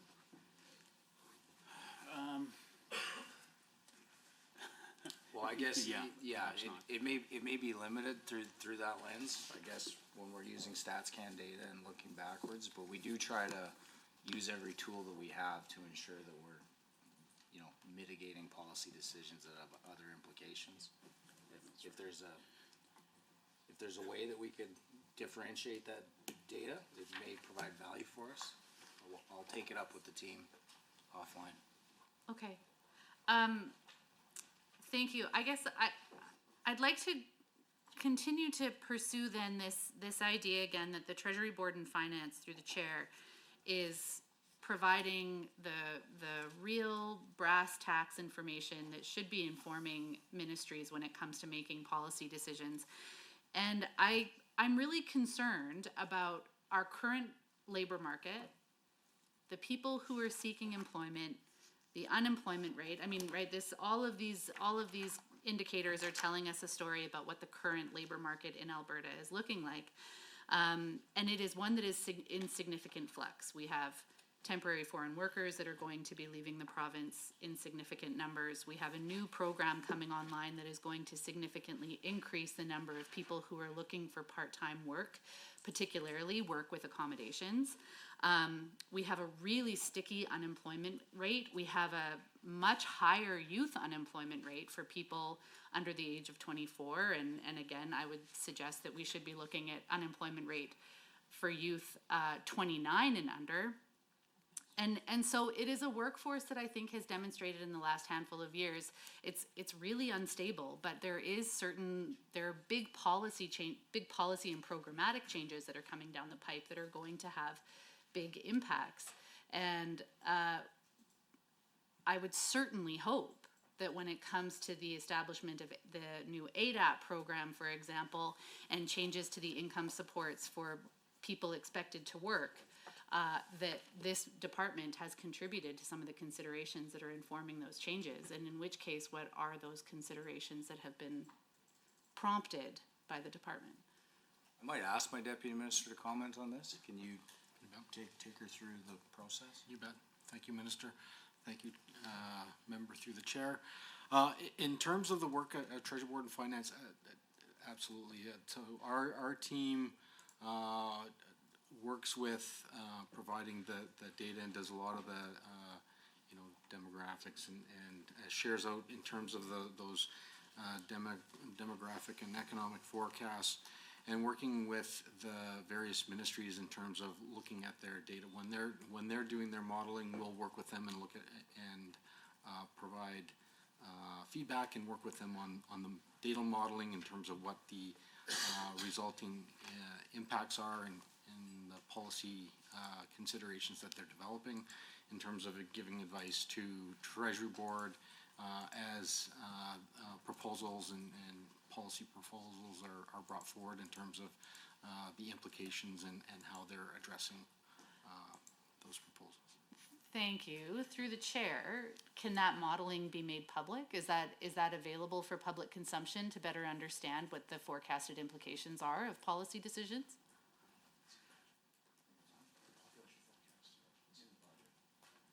You're speaking to the advice we give ministries? Yeah. I think largely that's internal, because most of these things never go anywhere. We look at many things, we model. The things that do happen, we try to show in budget. Okay. The things that never get across the line, which many do, ministry will come forward, say, I want to do this. A lot of times, it'll end up saying, the implications may be too great for X, Y, and Z. So we'd like you to scrap the work on said policy, that kind of thing. Okay. But I wouldn't want to commit to making our internal advice and rationale public. I'll move on then. Through the chair, earlier the minister talked about how Albertans are both tax and debt averse. But then we also expect exceptional social services and capital infrastructure that keeps up, and I'd argue even goes above and beyond. So in budget 2026, what did the department choose to, what got hit in that case with budget 2026? Taxes, debt, exceptional social services, or capital infrastructure? If again, we want all the Albertans like all the things, but of course, we know we can't necessarily deliver on all of those. So what was at the bottom of the list for the department? Well, I can't speak for the department, but I'd say for the process, for government, obviously, $9.4 billion deficit. So we chose to, I guess, lean on the strength of our balance sheet as opposed to some of the potential cuts that you mentioned. We did look at revenue opportunities, I'd say more at the margins than fixing the deficit problem. Increases in fees that haven't been updated in some cases 30 years. The tourism levy increase, the vehicle rental tax, some of those things that we have the added benefit of gaining revenue from the visitor economy and staying within our population growth plus inflation on spending, while spending as much as we did in health and education, advanced education. It's I guess about trying to find that balance. It's not a balanced budget, but I've told people I think if everyone's kind of equally disappointed, that there's some balance in that while we're trying to direct funding and spending to those core priorities.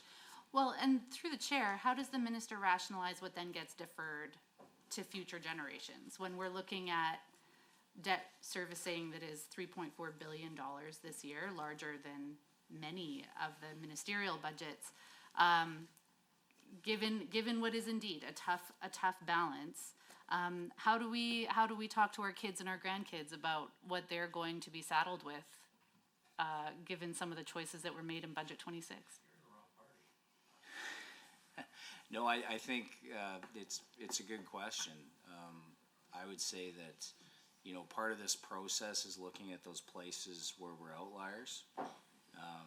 We are outliers on the tax advantage side, that we're trying to, sustain that because we think it provides great economic benefit to the province around. Excellent, thank you so very much. We are moving back over. Emily Sear. Thank you, Minister. I would like to build on some of the former members' thoughts there on debt. When we're looking at debt servicing costs, Minister, clearly this is a detriment to all Albertans. And it looks like we're moving from 2.9 billion to 3.3 billion, reflecting higher interest rates, borrowing needs, and fiscal conditions. Because these costs do not support programs, increased limit resources for priorities like healthcare, education, and infrastructure, could the Minister please outline the main drivers of this year's increase on how government is ensuring long-term stability? So what I'm hoping is that we're looking at the impacts of a former government building massive amounts of debt that you're looking at dealing with. We're now having to put forward or sacrifice program funding, if you will, to make up for some of this large amount of debt servicing, if you will, Minister. And now we're adding a little bit to it ourselves just because we're having a hard time keep up. So can you maybe tell us or explain debt servicing to Albertans so that we kind of have a better understanding of the impacts? Sure. Well, it's our cost of funds, costs of borrowing. We issue bonds in the capital markets. Very interesting. I think we had an issuance today actually of 1.5 billion euros or 2.3 billion CAD. I should maybe have Steve come up here and talk about that. But I would say to your question, yeah, this is about balance. I think you're going to have to keep an eye on the debt servicing cost line. That's obviously going to be very important going forward. But I think more importantly is our net position. So you can't leave the retained earnings in the Heritage Fund. We've made it harder to balance the budget than previous governments because we're leaving them in there. Otherwise, that would come, into general revenue and impact any surplus deficit accordingly. So we've made that more difficult. If you want the Heritage Fund to grow, if you believe like I do in the 250 billion by 2050 and see that the value that will provide the province, then I think it's very important that you look at the net position. And I think for Albertans, I think to try to make an analogy that would make sense, I'd say, would you cash out your RSPs to pay off your mortgage? Most would say absolutely not. That's the plan for the future.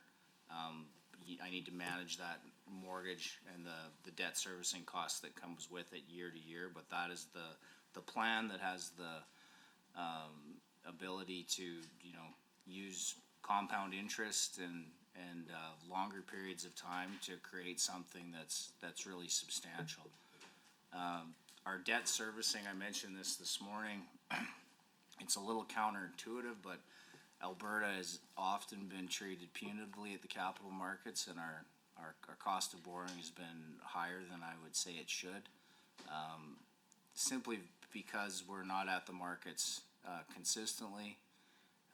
Have a couple years of surplus and you don't borrow, and then you're in a deficit position and you're at the capital markets.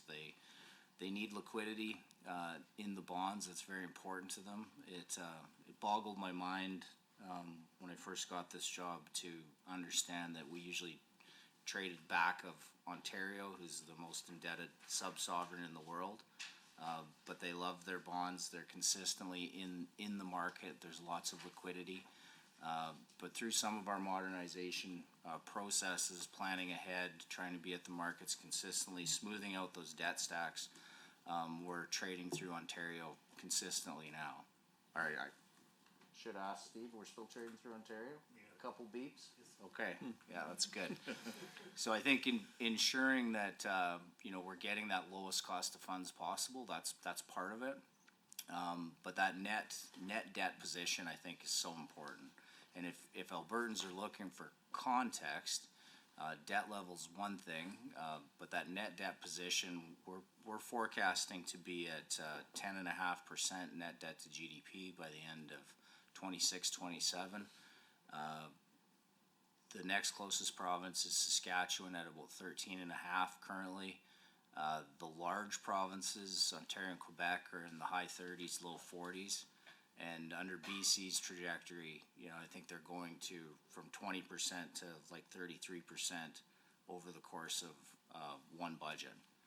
So I think that's important to get your head around if you want the fund to grow.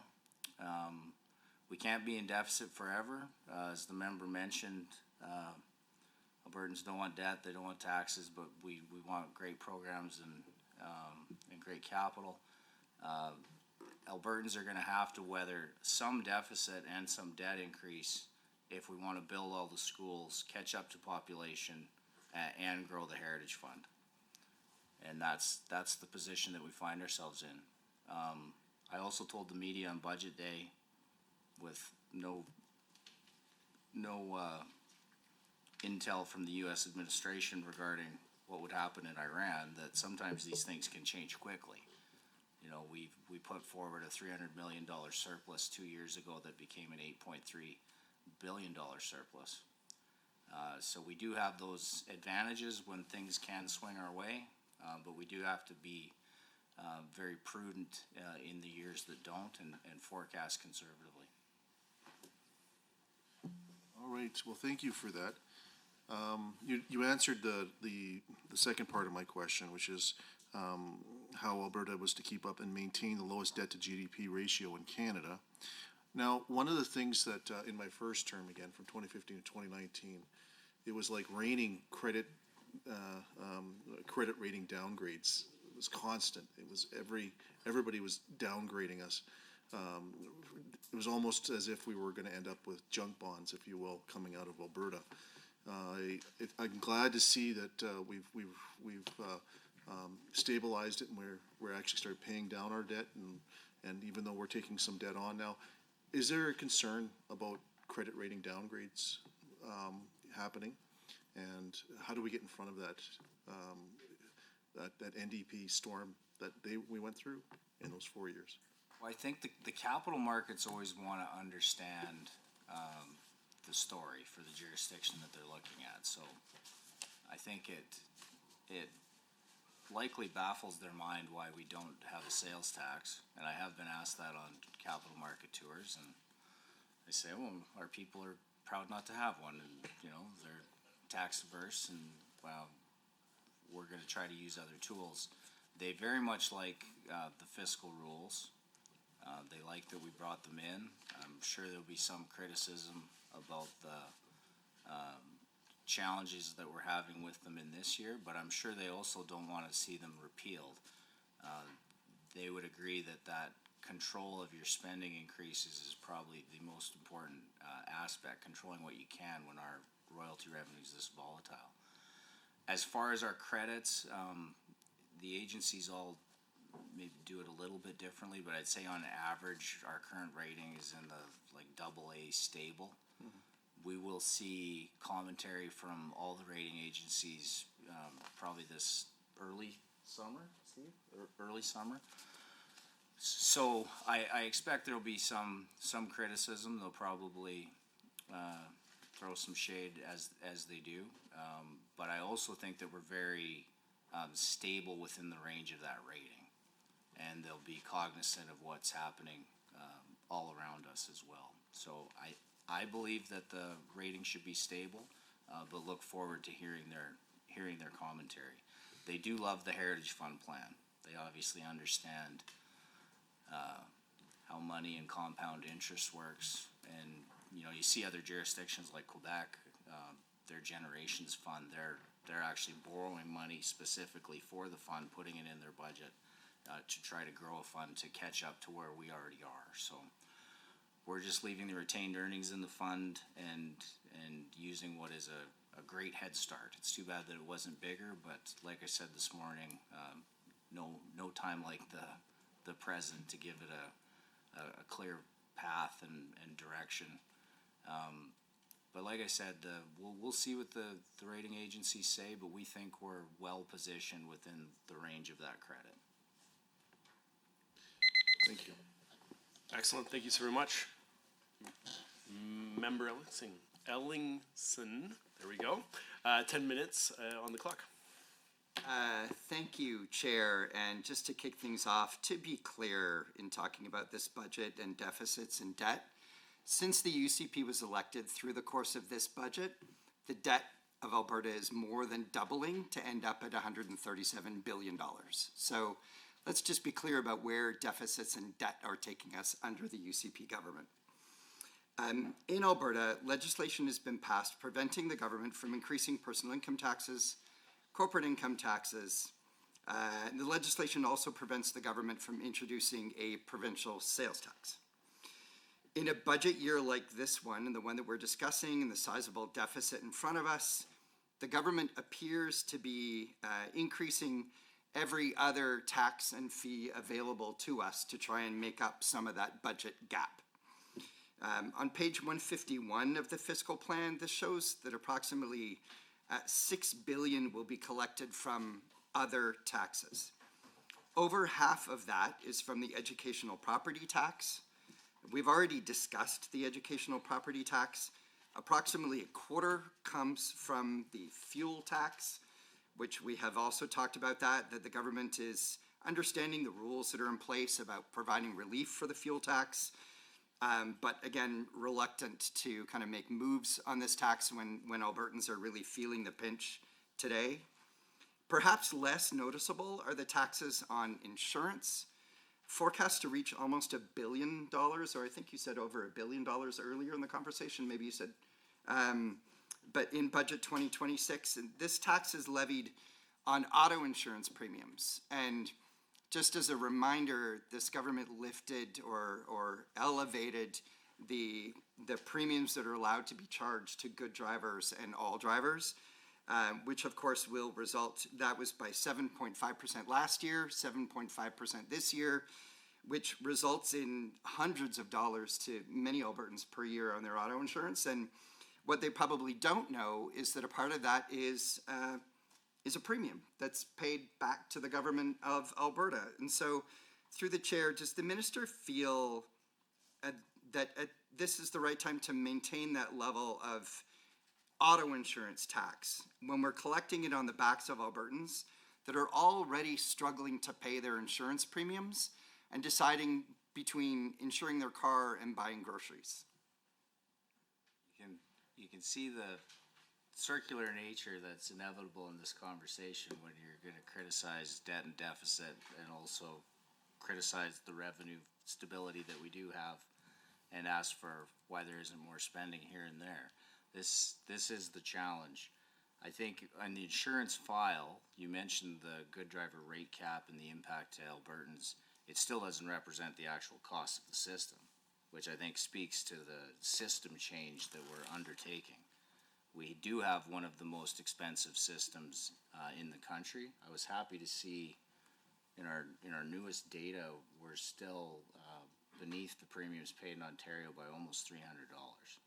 So not the highest in the country. I know that's been referenced in question period. So I think the important thing is getting to the stability of the new market. We have very few revenue lines, as you can see here, and everything we do is trying to balance, the dimensions of this budget, whether that be the debt and deficit with the spending, with the revenue. So there's the challenge. Yeah, and those challenges are present. We also know that this budget, through the chair, this budget increases the tourism levy. And also a levy for rental cars. According to Statistics Canada, more than 80% of visitors in Alberta are Albertan. It follows that a large percentage of those hotel stays and car rentals will also be Albertans. Is the minister have the data or able to share with us of the $138 million collected from the tourism levy, how much of it is paid by Albertans? Just getting clarity, if memory serves, I believe that it's about 55% that we expect will come from non-Albertans. That's correct. And does that apply to the accommodation levy as well as the very closely correlated with the vehicle rental tax? So, yes, it will impact some Albertans, obviously, but it does have the added benefit of bringing revenue from that visitor economy. We also, within the vehicle rental tax, and I'm gonna answer this because I believe, one of the other members this morning, I didn't get to finish the answer, but one of the policy considerations would it just be applied to all types of rental vehicles? It is narrowed down to passenger vehicles 8 seats or less, because that's also what the data showed us would have less of an impact on Alberta residents that are renting U-Hauls or, commercial Yeah. vehicles that would impact business. Yeah, and through the chair, I'll also note, like in a previous life, I've done a lot of travel and I've lived overseas. And I also know that other jurisdictions have differential tourism levy rates for residents and non-residents. I know that would also impact the income that we're earning, but just to say that that's out there. And so we've talked about a couple of things. We haven't even gotten yet to Schedule 21, changes to fees. On page 159 of the fiscal plan, this page includes increases to 30 fees charged by the province. These include increases in fees to apprenticeship programs, residential daily charges in care homes, public land lease rates, immigration fees, land title, corporate registry fees. Minister, I'm wondering, do you have a number for what's the total revenue from the fee increases noted on page 159? We do have that number. We'll get it to you shortly here. Dane is looking for it. But I would say broadly when it comes to these fees, because I've told all of the ministers, so has the Premier, to analyze their fees. We want to know where they are in relation to cost recovery for the service they're providing, also when they were last looked at, when they were updated. And I'll say thank you for that. And I appreciate the cost recovery look at it, but sometimes we're also trying to achieve other objectives, like through the chair. So one of our objectives is increase the number of people working in the trades. We've actually put more money into polytechnics so that more people can be in the trades, but then at the same time, we're increasing fees for people in the trades, in apprenticeship programs, for certifications, registration of transport trucks. So it seems a bit counterintuitive that if we're, on the one hand, we want more people in the trades, but on the other hand, we're charging them more to get into the trades. Something that needs to be considered. Like I said, we are trying to look through that lens of cost recovery. We're also putting a pile of money into ensuring that those seats and spaces exist. I referenced the NATE expansion in the capital plan. So we do think that there's still tremendous value for those young people that are pursuing this, and will hopefully be repaid many times over with a very successful career. Your question on the total of the fees, I believe, is $113 million for 26-27. The largest is the increase for the public land rental rates.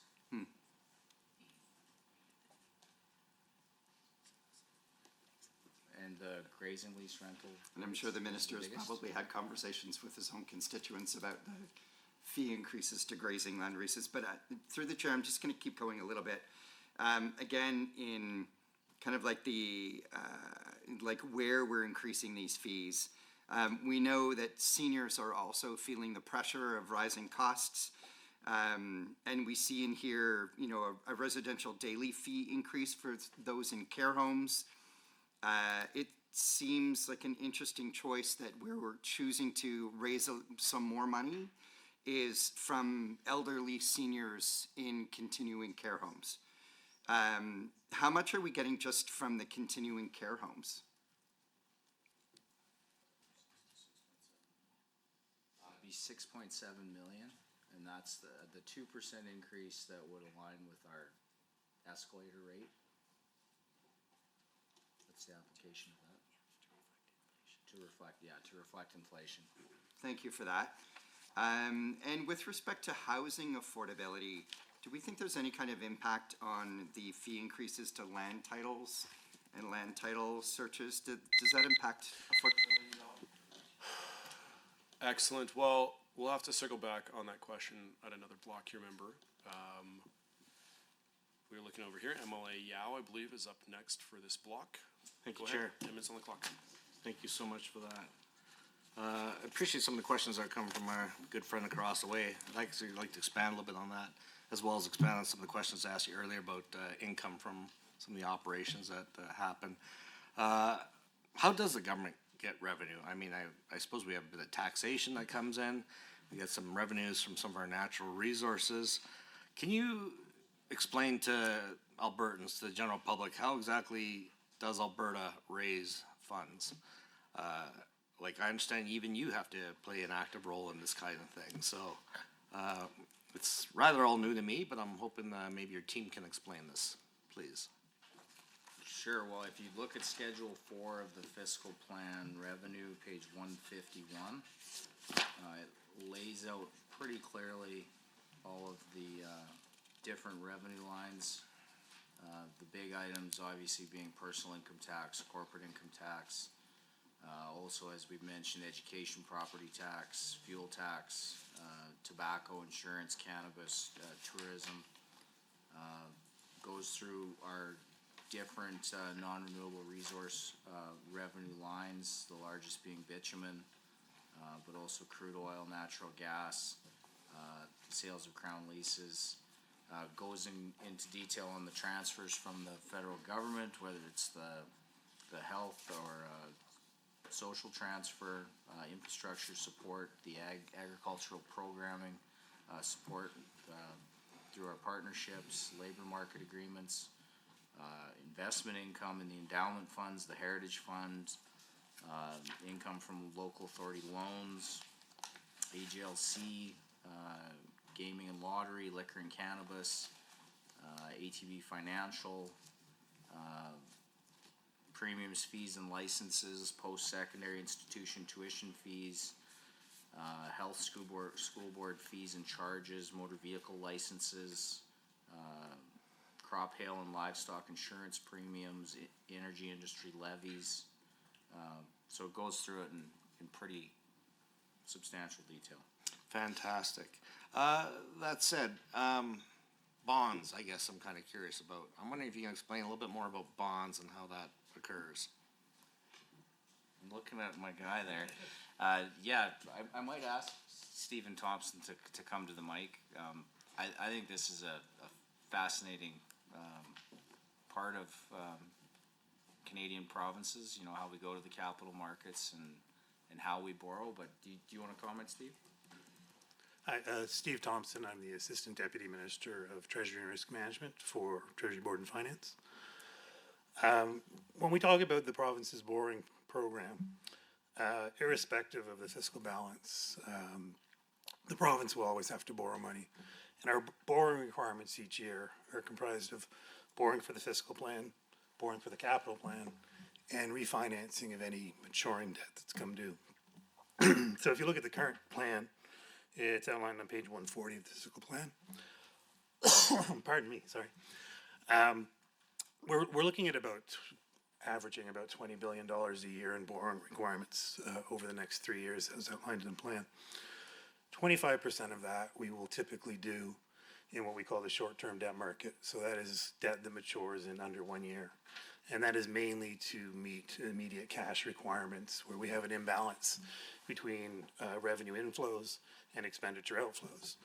And we are constantly in the market. We will issue debt overnight to accommodate an immediate cash requirement, or we will put it out for a couple of months to ensure that as revenues are received from, say, federal transfers, that they align with large expenditures going out for healthcare.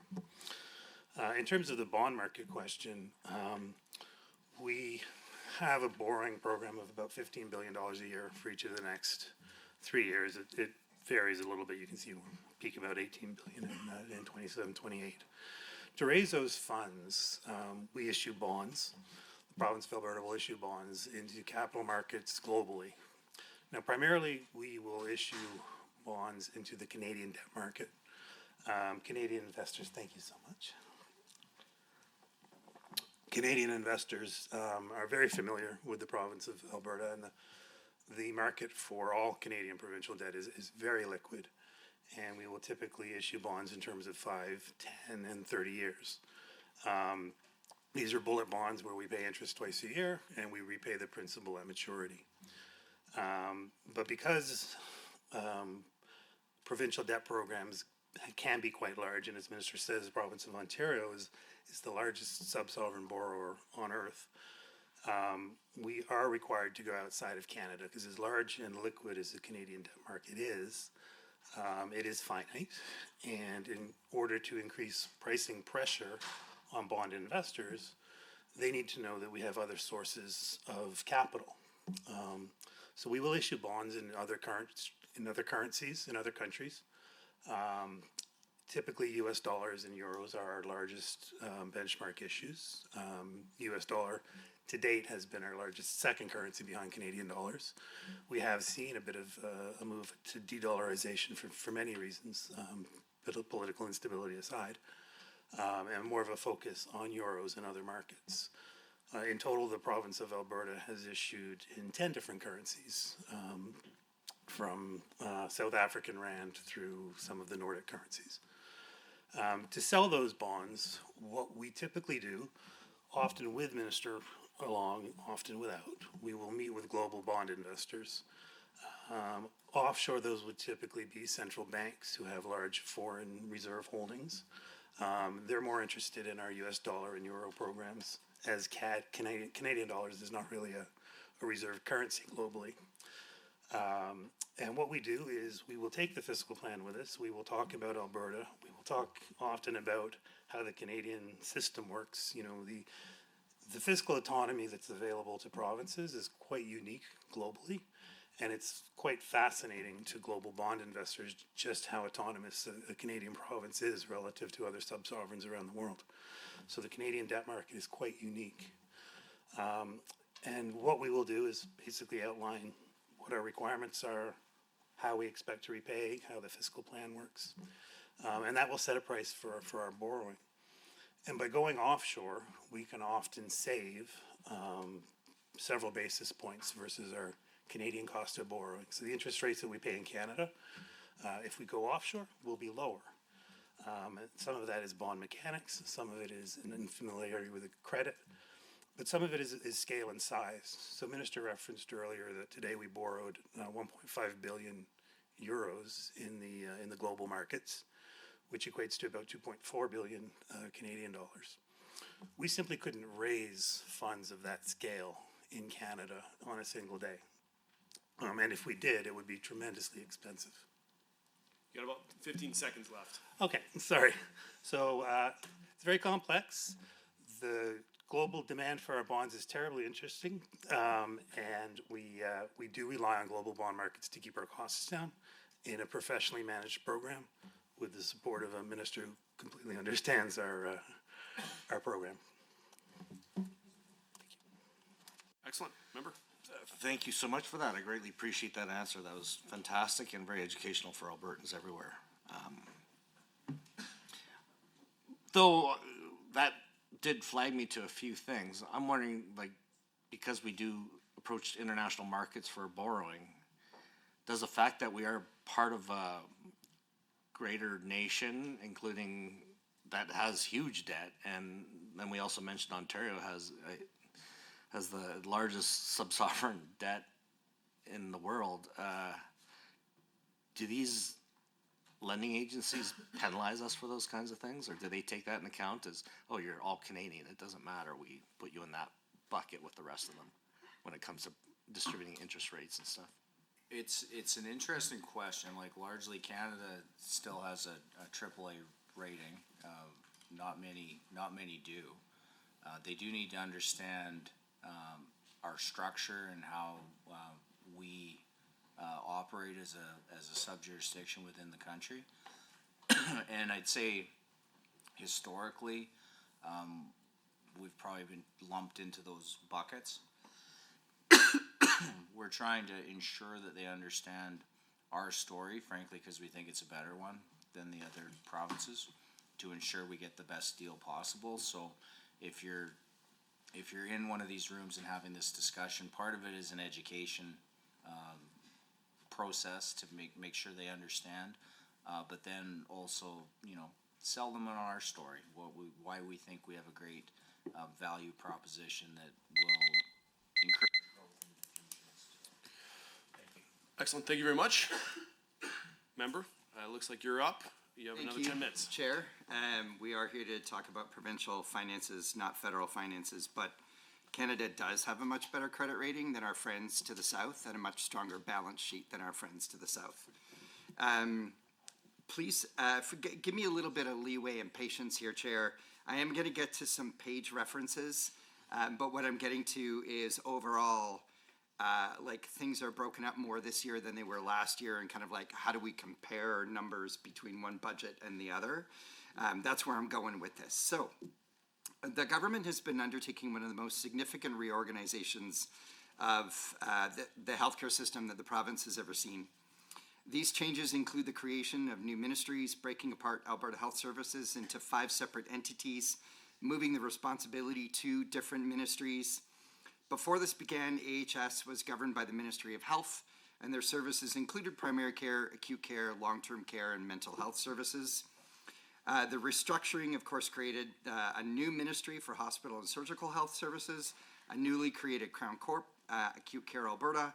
Recovery Alberta was also created and moved into mental health and addictions. We have Assisted Living Alberta, which was then moved into the newly named Ministry of Assisted Living and Social Services. That left us with Primary Care Alberta, which is in the same name, kind of primary and preventative services.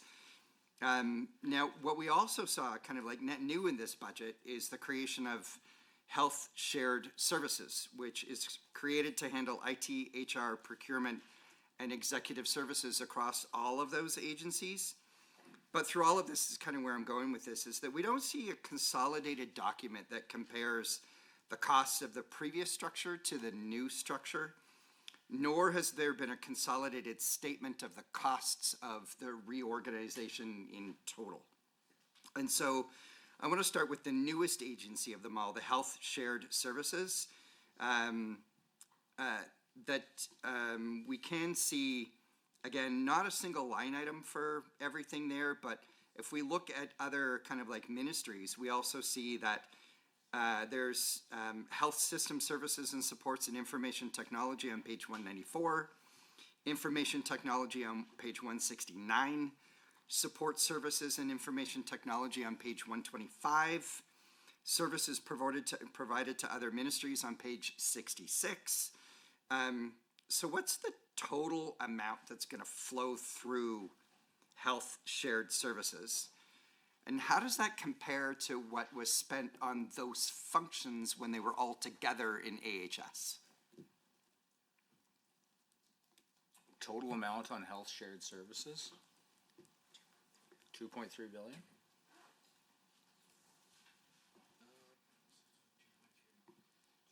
2.311 billion. I would say that it presented differently here, but that function did live within AHS, so it's... Do we know how much it cost when it was in AHS? Do we have a comparison to on a comparable basis year over year within Health Ministry? Do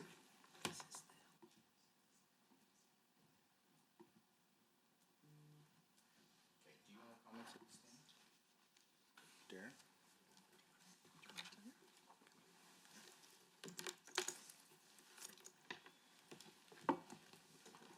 Minister, to the member through the chair. So in terms of the amount that was paid last year, or the cost of services the prior year, so as Minister said, 2.3 billion, 2.311 billion in 26-27.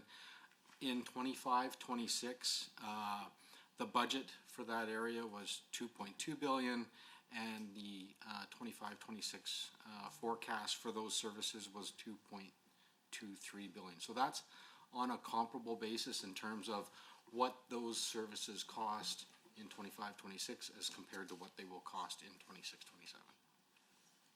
26-27. Thank you for that through the chair. I'll just keep going with that a little bit. So a lift of about 800 million more than, we're going from, or 100 million more, if we're going from 2.2 to 2.3, so 100 million more. Maybe that's just inflation. Maybe that's more than, like, we're providing services to more people. I think there was also a reference to 10,000 FTEs in health shared services. Does this also compare to the number of people engaged in delivering those services when it was AHS? Go ahead. I would just share with you, so this is in the entity. Open government, this is available. All in open government? Yeah. So we can see, like, in open government, we can go in and find the comparison of employees and costs and all of that? Basis, yeah. That's great. Okay. That's for this change, this entity statement on health shared services, as far as the FTE question. Yeah, that's here in the comparable. So page 160 of the fiscal plan, where are we? So it has health shared services line. 10,070 as a comparable number. So it was about the same amount of number of people? Yeah. So that might answer my next question as to whether or not in doing all of that work, were there any costs associated to reprofiling of job descriptions, severance packages, creation of a new executive team, board of directors, any kind of costs associated with that? I think we'd have to send you to health estimates for that kind of detail. Thanks for that. I think my colleagues were focused on other questions with the health estimates. And it may be with some more of the questions that I've got here, it may be more to health. I did just, like, with respect to kind of like in general, those costs that could be associated with creation, moving things around. I looked at some work in the private sector where McKinsey estimates that it could be 1 to 5% of the revenue of a private sector company associated with kind of like the reorganization of a company, those costs. So if it were only like 1% and we substituted expenses versus revenue, because we can't really necessarily, because they hopefully are approximately the same, but that would be about 340 million overall for the cost of all of this reorganization of the health system. Do we have an overall number of like how much it costs to reorganize the health system? Well, I'd say, we have it was $85 million line item over 2 years for the stand-up of the new entities. And then once they become the new entities, then you're gonna have to track that through the budget changes in the specific ministries. And you also have to try to seek to find apples to apples if they're, doing the same thing or doing more, I would call that. And like, I guess I further through the chair, just to ask, like, as we're looking into the future, and obviously again, kind of like comparing, the budget does go out for 3 years, 85 million for stand-up, but through the conversations and the reorganization, was there an expectation that the organization was gonna bring efficiencies and lower costs over time? I think you see it with this shared services bucket, like where economies of scale mattered, where we don't want to see duplication in those financial, admin, HR, IT services. Want to ensure that still exists. and then the other pillars are very much specific to their function. So I think the goals were to refocus on the priorities of each of the pillars, and try to save what economies of scale and reduce redundancies where you could. But I think most importantly, in conversations with the minister and the premier, it's a desire to make the system work better. Thanks for that. So the reorganization of the health system, I'll just use my last 45 seconds. We kind of asked this a little bit already, but we're also putting in $10 million for the capital plan for the no-fault insurance plan. I know you have another name for it. The Insurance Bureau of Canada has already stated that the new auto insurance system isn't going to reduce premiums. That is going to come into play. People are going to start renewing their premiums in January under that new system. Originally, it was like a $400 savings that they were expected to get. I think those were the numbers. Is the minister still standing by a $400 savings from what those insurance premiums are today to what they'll be like when they're renewed in January? I think your quote from the Bureau is a little dated. I think as they've seen more information about what Care First will actually look like, I think the savings are expected to be. Excellent. Well, thank you so very much. We're looking at next 10-minute block, Mr. Member Rosewell. Okay, thank you very much. My original question is going to be on relative to the value of our currency and the royalty revenue. You've answered that question. It's for every cent that is below what we forecast, we get another half a billion dollars. So it's or the other way. If the dollar goes up, we get $500 million less. So significant thing. And then the conversation around our bonds and the international stuff that we have to go to access. Again, there's a currency risk there as well. So I'm just wondering if someone can answer just how do we manage that currency risk? Like, do we hedge currencies? What is our process for managing our currency risk? Because it's a big deal, not only for our debt and our royalties, but it's an important number to get right. So I guess two questions. One is, how do we come up with that number? And then how do we manage surprises? Yeah, so that's an important part of the forecast as well. The sensitivities show the impact for this year at 440 million %. And like you mentioned, if the dollar's coming down, that's a $440 improvement to the bottom line, as opposed to if it's going in the other direction. So we put a lot of time and effort into that forecast as well for obvious reasons. When it comes to our bond offerings, and Steve, you can yell at me if I get this wrong, but generally, there may be arbitrage opportunities that exist that may lead us to international markets, but generally we work it back into Canadian in that moment in time, so that risk isn't hanging over the life of the bonds. So when Steve mentioned that it was 1.5 billion euros converted back to 2.4 billion CAD, 2.3, 2.4 billion CAD, they do that transaction happens upfront. Oh, so so if you go to European investors and they give, okay, we're going to buy euro bonds, it gets converted to Canadian right at that moment. So we don't have ongoing risk. I guess the risk would be when we pay it back and what's happened in the interim. Risk is still in what happens to our dollar over During time, that but time, we yeah. convert it back to Canada upfront. Yeah, exactly. Yeah. Okay, good. Yeah, boy, that's a tough one. So when we do the analysis, what sources do you use to try to come up with that number, since it's so important? In this forecast, Yeah. so like the 73 cents Yeah, for this right. year. Yeah. So once again, lean on the forecast of our chief economist and on our economic division, and largely I'd say they have a great track record. I'd say in a lot of cases a stronger track record than industry, especially on things like GDP growth, population. One thing that's clear is that the banks when the banks are forecasting, they largely forecast for the country, and then they try to work backwards and try to fit every province into a story that makes sense for their broader forecast. They don't have as, obviously boots on the ground. They're not hearing or understanding things as quickly as we're seeing them in real time. So, for example, they were very interested in our housing market projections.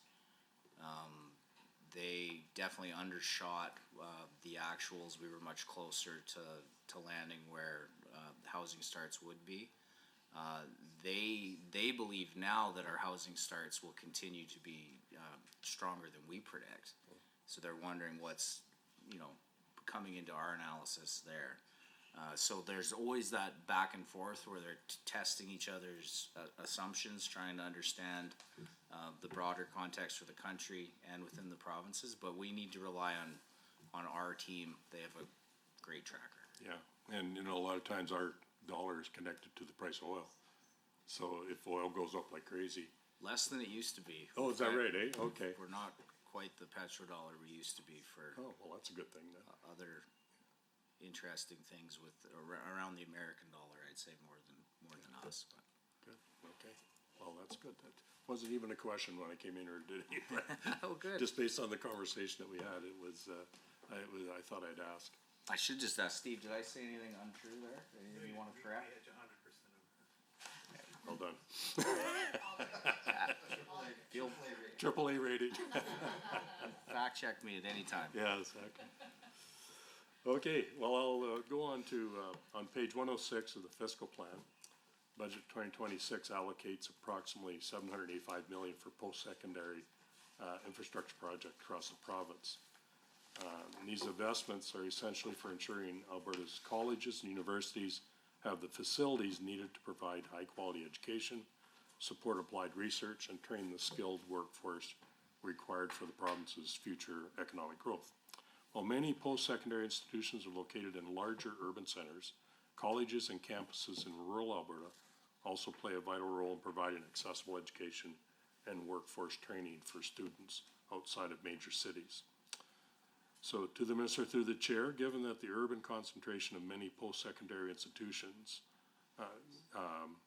could you explain whether rural post-secondary institutions will also benefit from these infrastructures investments? Specifically, will Lakeland College, which serves students in my constituency of Vermilion Lloyd, Mr. Wainwright, receive any portion of the funding? And if so, what types of facility upgrades and expansions or improvements might this funding support?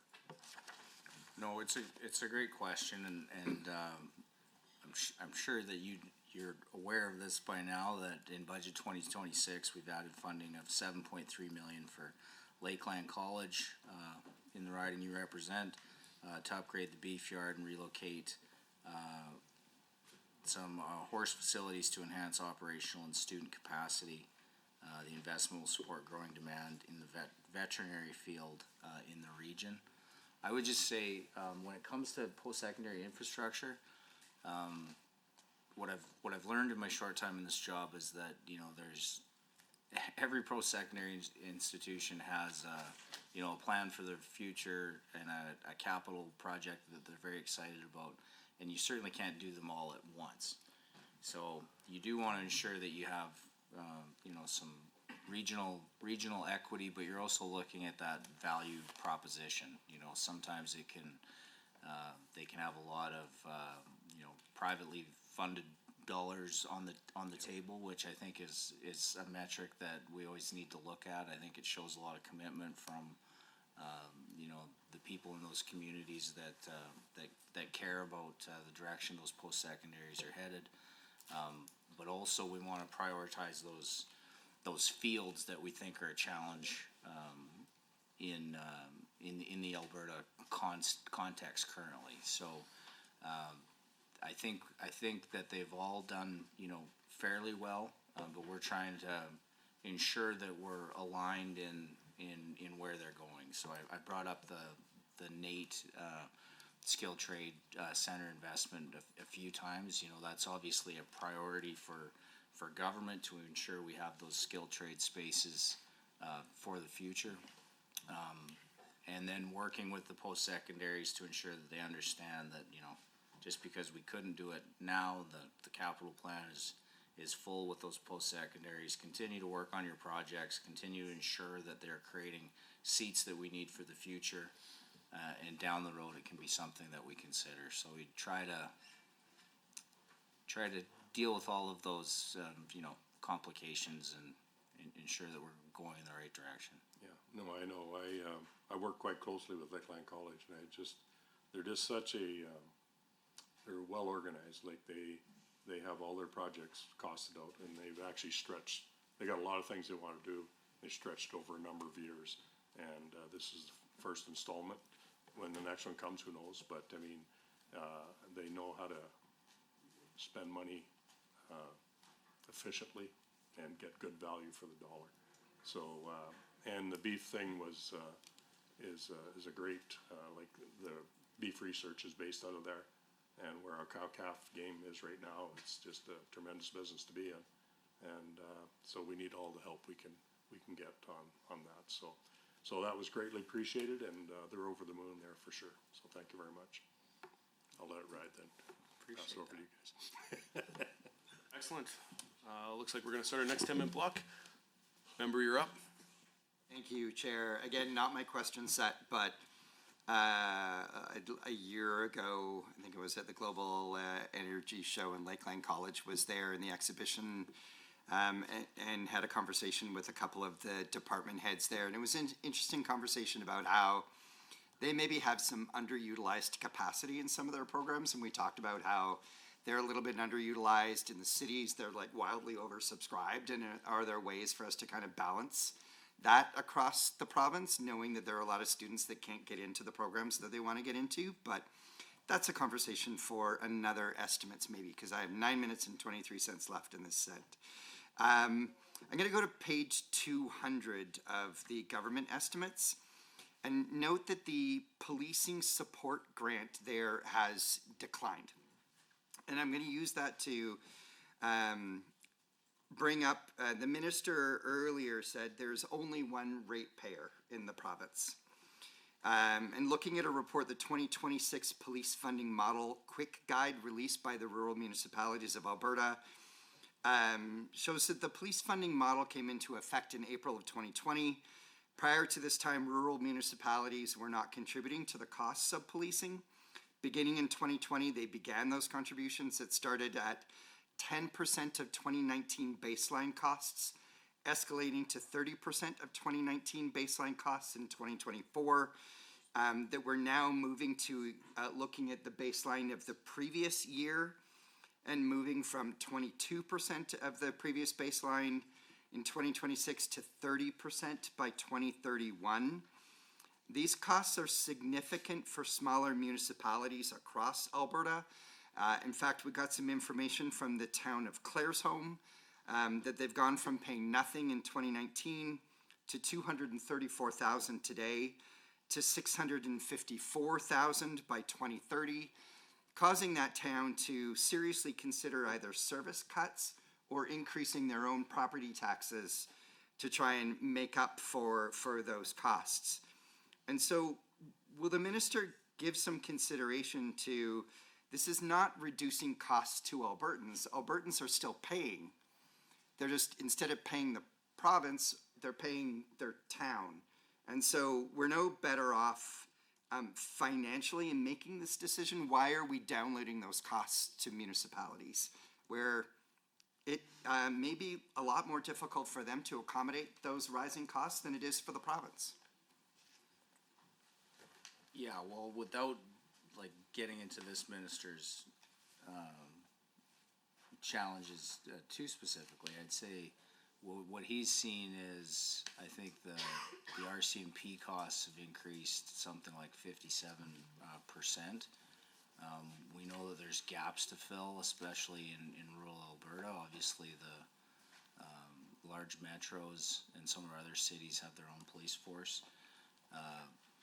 But the amount that the province is subsidizing filling that gap, I believe, is to the tune of $300 million over the next 5 years. I don't have that just in front of me. So definitely trying to cost share that burden with municipalities. Definitely heard the cry for needing more boots on the ground. A lot of rural crime concerns, especially during COVID and post-COVID. Still a challenge. I do hear about it a little less. So I think it's just balancing that, what the actual cost of the service is and how it's applied to the people of Alberta. But it's our expectation that Albertans want more boots on the ground, and this is a partnership with municipalities that's subsidized in no small way by the province. And it through the chair, it does feel like there is a bit of a tipping of the balance with a reduction in the amount going to municipalities, but at the same time, the province is increasing the budget for the Alberta Sheriff's Police Service funding. So there is a choice and a shift of supporting municipalities and RCMP and tipping it towards the Alberta Sheriffs. And I guess maybe a question for public safety is whether or not between those two balancing, are we actually getting more boots on the ground, which I think is the primary focus, and I'm not sure that that's clear in kind of like tipping the funds between one or the other. Recent legislation is setting the stage for qualifications and training requirements for sheriffs to take on additional duties. I guess in my mind, we don't really gain any advantage from this unless we do have more officers on the ground. And so I'm wondering whether or not does the minister have any comments or knowledge as to whether or not this legislation is going to lead to more officers, and whether or not the costs are we having to set up our own kind of like agencies and facilities for recruiting, training, and all of that will actually lead to more costs than if we were supporting municipalities in their RCMP partnership.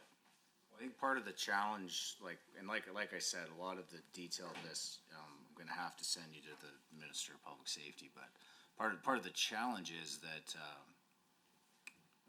there's been a deficiency in the boots on the ground currently within the current RCMP contract for many reasons. So I believe that what the minister is trying to do is fill that gap. It may mean that training needs to increase to fill that gap in more of a made Alberta way to plug these holes. But I'm quite certain that we can control our costs in this space better than the feds can. Of that, I'm totally convinced. So whether that means that we will have to look at other training opportunities, I'm sure the minister will have to deal with that. But this is our authority that's been delegated through that contract, and it's worked amazingly well for many years.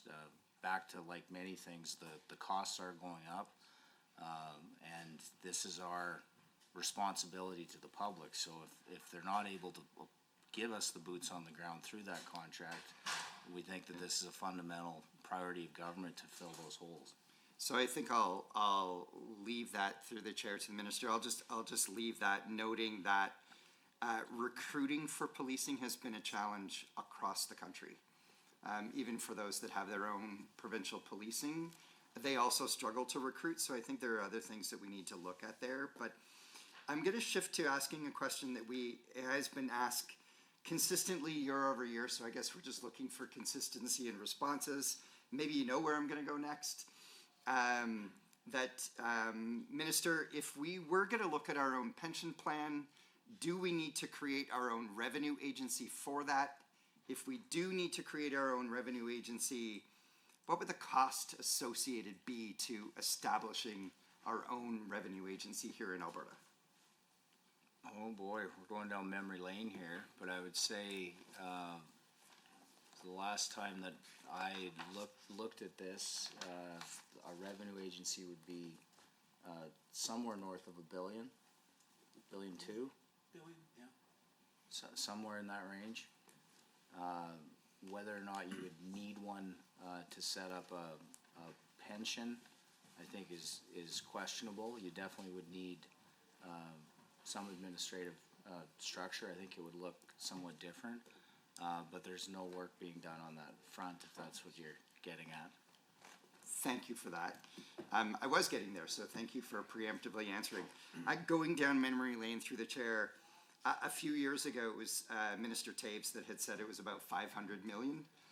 So it's, I guess, gone up in the last few years. But you did previously say 500 million sounded low. So appreciating that. And just kind of like on the same, with respect to, if there was an Alberta pension plan, would there be a thought to creating a new Crown Corp, kind of like we created the Heritage Fund Opportunities Corp, to kind of sit above AIMCO? Would there be a new Crown Corp created to sit above AIMCO or to sit above a fund manager to provide guidance and direction to a provincial pension plan? Well, I'd love to see where your planning is going, Court, but yeah, no work's been done in that regard, so we'd have to consider what the best, vehicle would be for that administration. And in no way was I suggesting that it was my goal to set up a provincial pension plan. I wasn't sure. It was more that this government has been kind of like creating new Crown Corps at a rate that we have really not seen before. And so just kind of reinforcing that. And I guess I'm just down to for auto insurance, though. 4 seconds, so thank you. Member Petrovic, you caught my eye a moment ago. The last few minutes are yours. Careful with those words there, Chair. Thank you for that, Chair and Minister. After 6 hours of estimates, I have to say I'm not really sure if the members opposite are upset that you're not investing more, or if they're upset over the deficit. I have no clear picture of this, so I'm really interested to see if they're going to support our budget going forward. But that being said, let's end this on a positive note. On page 7 of the fiscal plan, it notes that the theme of the budget 2026 is focus on what matters. The theme reflects the government's intention to prioritize investments in areas that have the greatest impact on the everyday lives of Albertans. Particularly, the budget emphasizes strengthening healthcare, supporting education, and making strategic investments in the economy, while also ensuring that Alberta remains competitive and financially responsible in the face of economic uncertainty and rapid population growth. I know you also mentioned, we talked about sheriffs and police forces as well, so from someone who lives in rural Alberta, I'm just going to put it on record, I don't care the color of the stripe that shows up when I call 911. I just want someone to show up in record time. So living in rural Alberta, working with these communities and seeing sometimes the short staff that we have with our RCMP, I'm really happy to see our government is focusing on what matters again, and that is keeping Albertans safe. So moving on by that, your ministry is focusing on resources in some of these key areas, and the government aims to ensure that public services keep pace with demand, while also creating the conditions necessary for long-term prosperity and economic opportunity. So my question to you, Minister, through the chairs, what does this mean, and why has the government prioritized healthcare, education, economic investments in this year's budget? And in what ways do you expect these pillars to make the greatest difference for Albertans? Thank you for the question. Yeah, I'd say, in years where you certainly can't afford to do everything, that you have to fall back on why we're all here and what we're trying to accomplish. And I think that is focusing on the fundamental priorities of government, whether that's safety, as we just discussed, which I think is paramount for the people of Alberta, but also healthcare and education. Two places that are also, very, very expensive to fund. We need the people to provide the services. We need the frontline people, whether it's a nurse or a teacher, a police officer. You need to compete for that labor as well. So we need to ensure that we're paying what is a competitive wage. In many cases in Alberta, I'd say near top of market in that range. And when you're looking at those things, you also have to make sure that you're accounting for those broad-based advantages that we have. We have to look at after-tax take-home for those folks as well too, and cost of living advantages as well. So when I think of this budget, I I think it is focusing on those priorities. Affordability's been mentioned many times here today, and I know it's mentioned every day in your lives with the people you represent. So it's also that balance of doing what we think we need to, doing what we can to address those areas that are of the most dire need. But like I said, weathering this for Albertans, because we think that our balance sheet collectively as a province is stronger than that of many households. That doesn't mean that we still don't have to look and work around places that were outliers. I think of the changes we made on the benefit side, obviously will be very impactful for those that are impacted. It will be. But we're looking around us at all of the other jurisdictions. We're making sure that we're not outliers in any great regard in any of these places. I think the changes that we've made still make us tied at least with the highest in Canada. When I think of the caregiver credit consolidation, for example, we saw that was not only done by the federal government, but it was also done by Ontario and BC, streamlining their credits. So we're looking at things like that as well. The change to the threshold for the seniors benefit, still the highest in the country. So we still have a lot of work to do, obviously. We didn't bring in a large new tax that was going to bring in billions of dollars, but we did try to be thoughtful where we did increase revenue. We've talked about the tourism levy changes, why we think that rationale is sound. Vehicle rental tax, the fee increases as outlined. Some of these things may seem small to the folks at home considering the size of the deficit, but this is all work that needs to continue. If we're going to ensure that we have those broad advantages that we're proud of, that we think has such a great economic impact to the province, if that's the reason we're the only place that's creating jobs and creating opportunity, we need to ensure that we pursue cost recovery in many other aspects of government services in lives of Albertans. And I know that's a tough story for Albertans to hear. I do think that, we're tax averse, as I said, we're debt averse, but we do, when it comes down to it, we do want the things that we need to raise our families, take care of our seniors, and manage this population wave. It's interesting too that, we've talked a lot about modeling and data, StatsCan data, census data, where we think we're going. We're still the youngest population in the country, but as the health minister has said many times, we're also kind of getting oldest the fastest. We're going to have a big change in that boomer population, where we're going from 1 in 7 seniors to 1 in 5. We need to look far enough ahead that we ensure that we have the continuing care spaces. A lot gets talked about hospital spaces, but also the continuing care spaces. So although you have to make the right decision at this moment in time for the budget, there's also things that are unavoidable that you have to plan for the future. And I'm getting told by the chair to conclude my remarks. Thank you very much.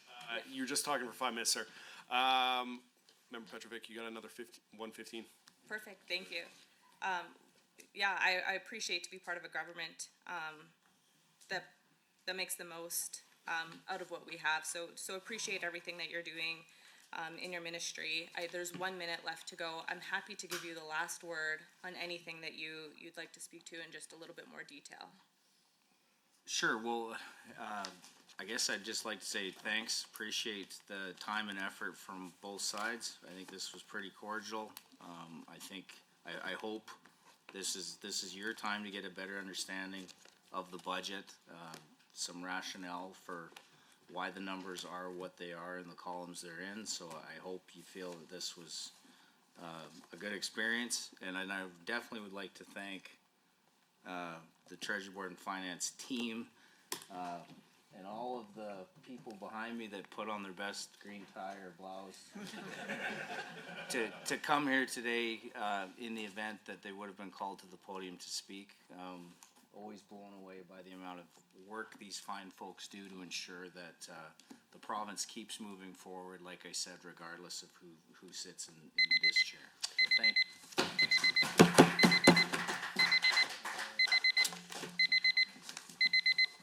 Well, the alarm is frozen, so I don't apologize once again for the interruption. I must advise the committee that the time allotted for consideration of the ministry's estimates has concluded. I would like to remind the committee members that we are scheduled to meet tomorrow morning, March 18th at 9 a.m. to consider the estimates of the Ministry of Affordability and Utilities. There is another committee meeting in here in 30 minutes, in here. So if we can quickly go visit in the foyer instead of being in here and pack up your things.